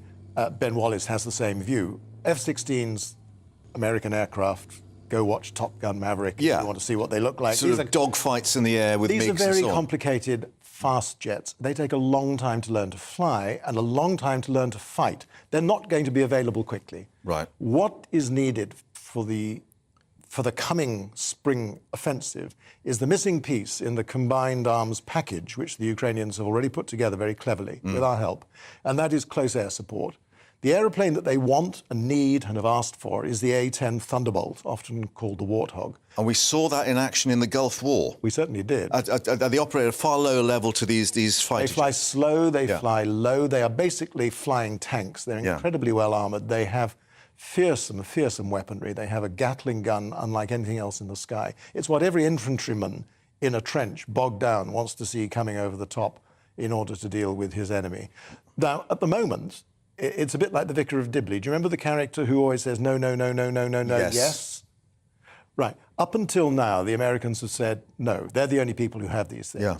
But interestingly, although some of us have known this privately for some time, the Ukrainians have now made public the fact that, quite ingeniously, they've built their own simulators for the A-10. They've been training their own pilots for the A-10. Right. So they might get them, if the Americans gave them to them, they might get them into the fight. Well, and what would Biden do on that? Because clearly there's been this decision-making process on what might be viewed from the Kremlin as offensive or defensive. And clearly the problem with the fighter jets or long-range jets, Moscow could see that as a threat coming over its own borders.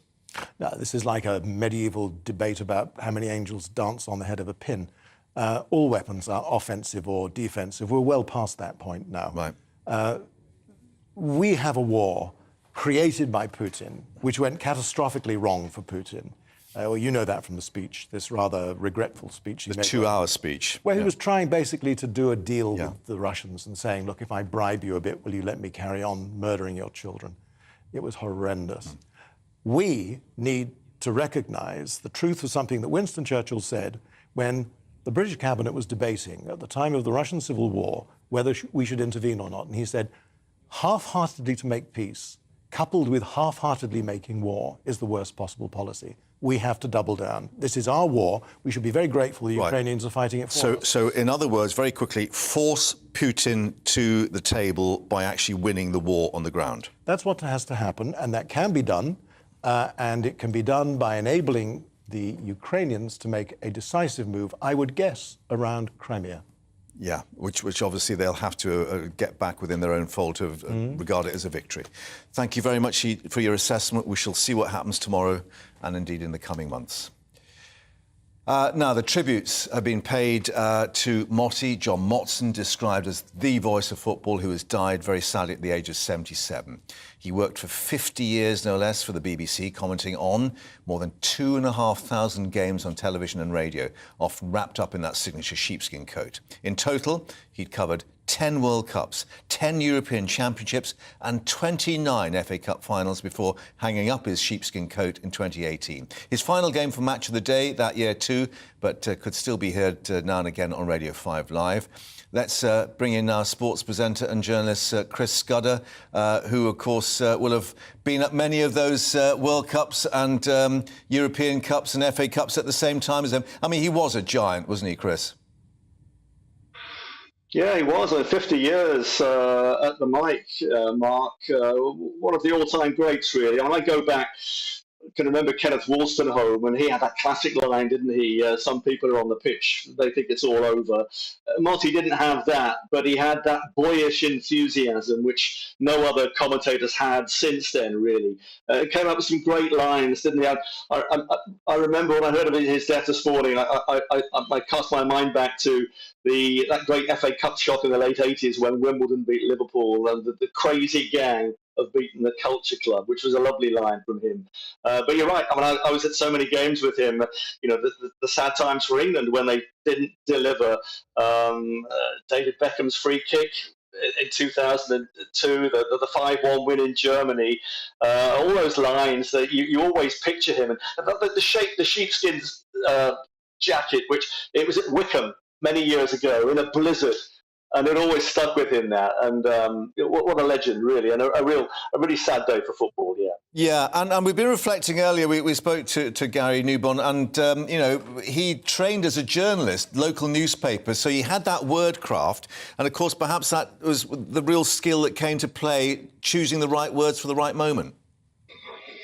Yeah, I think there's a danger now, Mark. A lot of modern commentators say too much, and often, we forget, don't we, that the pictures are doing the speaking. So just sit back. And he was brilliant at that. He had, as I say, that boyish enthusiasm. He reacted to what he was seeing as if you were watching at home. He knew when to shut up and when to be descriptive. Too often, I think now, there's a barrage of facts and all the rest of it and stats. But Motti was, he was old school, and he will never be forgotten. No question about that.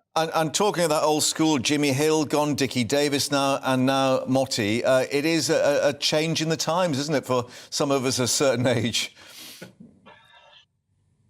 Yeah, well, Dickie Davis, just this week as well. We all grew up, didn't we? I think the thing to remember, Mark, is, there's so much live sport on television now, and football is on every night of the week, and there are so many commentators, but we always remember the originals because there were so few of them. I mentioned Kenneth Wolstenholme. David Coleman, for me, will always stand out because I'll always remember him describing Pele in 1970 when I was a boy, and those lines that he delivered then will always live with me. And Motti, he shot to fame on the back of one game. Let us not forget, 1971, when he just joined the BBC. It was an amazing victory for non-league Hereford when they beat Newcastle, who were First Division at the time, and that famous goal by Ronnie Radford, who himself died last year. And that was almost his first bow as a commentator, but those pictures have been repeated and repeated over the years. The glory days of football, but as I say, there are so many commentators now, and the art has changed a little bit. Too much is said, in my opinion. Yeah, indeed, less is more. Chris, on that very note, thank you for that. Good to see the sun is shining in Pembrokeshire. Thanks for joining us. Okay, lovely. Yeah, quite right too. Well, someone who has just had a wry grin when I talked about remembering an age past. Let's reflect that we've got the other football news, the European Super League amongst the powers being held by English football's new independent regulator. The plan for that regulator, recommended by a fan-led review, confirmed today by the UK government. Well, it prevent historic clubs too from going out of business, as well as giving fans a greater input to the owners and directors of their clubs. Significant moves to protect English football's cultural heritage. Well, Paul is here with more on it. White paper, it all sounds a bit dull, but, goodness me, it's going through, everything from top to bottom, and it's come from the fans. Right, let's make no bones about it. This could be potentially, if this all happens, one of the biggest shake-ups to English football ever in 100 years. We're talking about really, really big stuff here. England becoming the first major country in the world to regulate football in the same way that we have a regulator for energy bills or for the telecommunications industry, where you have Ofgem and Ofcom. Now we'll have... Well, with off boot or off goal, whatever. Who knows? Or offside. That's my absolutely. Well done.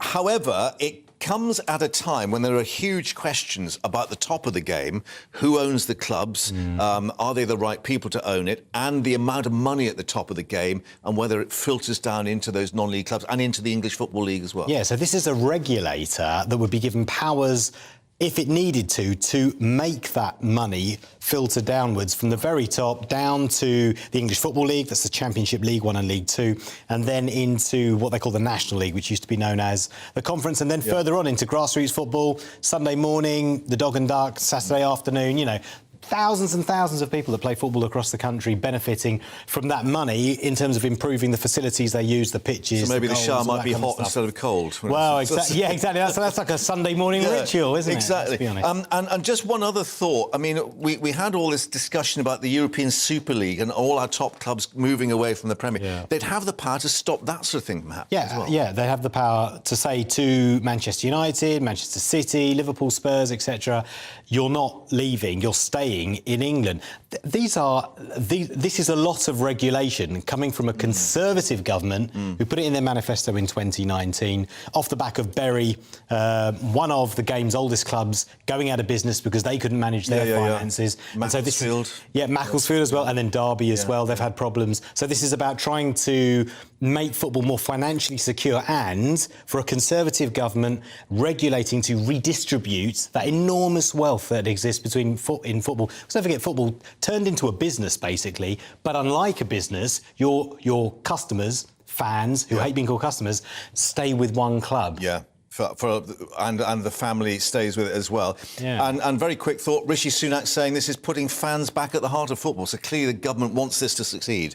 Yes, the government does want this to succeed. It sounds great, doesn't it? It's a populist move, but certainly if this does go ahead, the fans will get more of a say. Yeah. They'll get a say on the board. They'll get a say in whether the club changes its colours, the badges, relocates, etc. So, big changes on the way for English football if this happens. That's the only question mark. When will it happen? We're looking at 2-3 years' time. Some are saying it should happen sooner. Going into extra time, as you are. So that's it. Thank you very much indeed. Back of the net. That's it for the moment. Patrick with you, and we're back with Andrew tomorrow at 12. Stay with us here on GB News. Hello and welcome to your latest GB News weather forecast with me, Luke Mile. Now the cloud has cleared across southern areas as we head through this evening. It'll turn clear and frosty here, but elsewhere some stronger winds and some bits and pieces of rain. Now we've got high pressure dominating the scene at the moment with a ridge extending across much of the UK. But as it drifts southwards overnight, we are going to see this cold front drifting in, which will bring some wet and windy weather for a time across parts of Scotland, some gales for the northeast of Scotland. But as the night progresses, that rain will just drift its way southwards with a veil of cloud extending ahead of it. So it's the far south that will see the frostiest conditions. Some clear skies here. You'll need your scrapers first thing on Friday morning. But elsewhere, by Friday morning, it will be a little milder and a lot cloudier. So a bit of a grey, damp, dank start across many central and northern parts of the United Kingdom.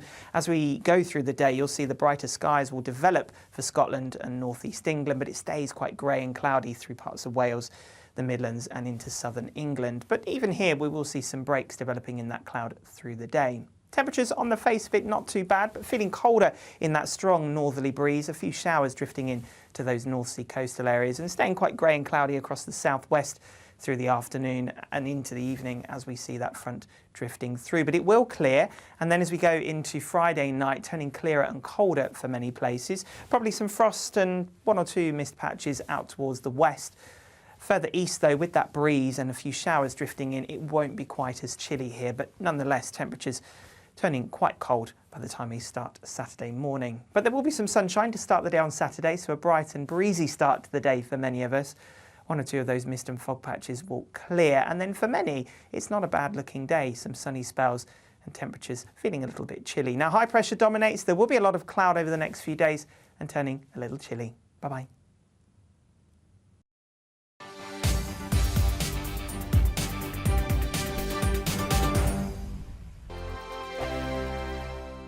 It's all about family, being in people's living rooms, all the interaction and getting to know who our viewers and listeners are. When I was young, my dad used to say, Nana, stop arguing. I wanted an outlet that would enable me to give my opinion. People are going through a really hard time right now, and I know that you don't feel like you're being listened to by the establishment. I came to GB News because it's the people's channel, and I want the audience to have their say on the events of the day. We're dynamic. We do something different. Democracy shows that the wisdom of the nation is in its people. I get to travel to find out what the story is from a personal perspective. The British people aren't fools. We know when we're not being told the full story. We've got to work out how Britain moves forward from this. It's the best country in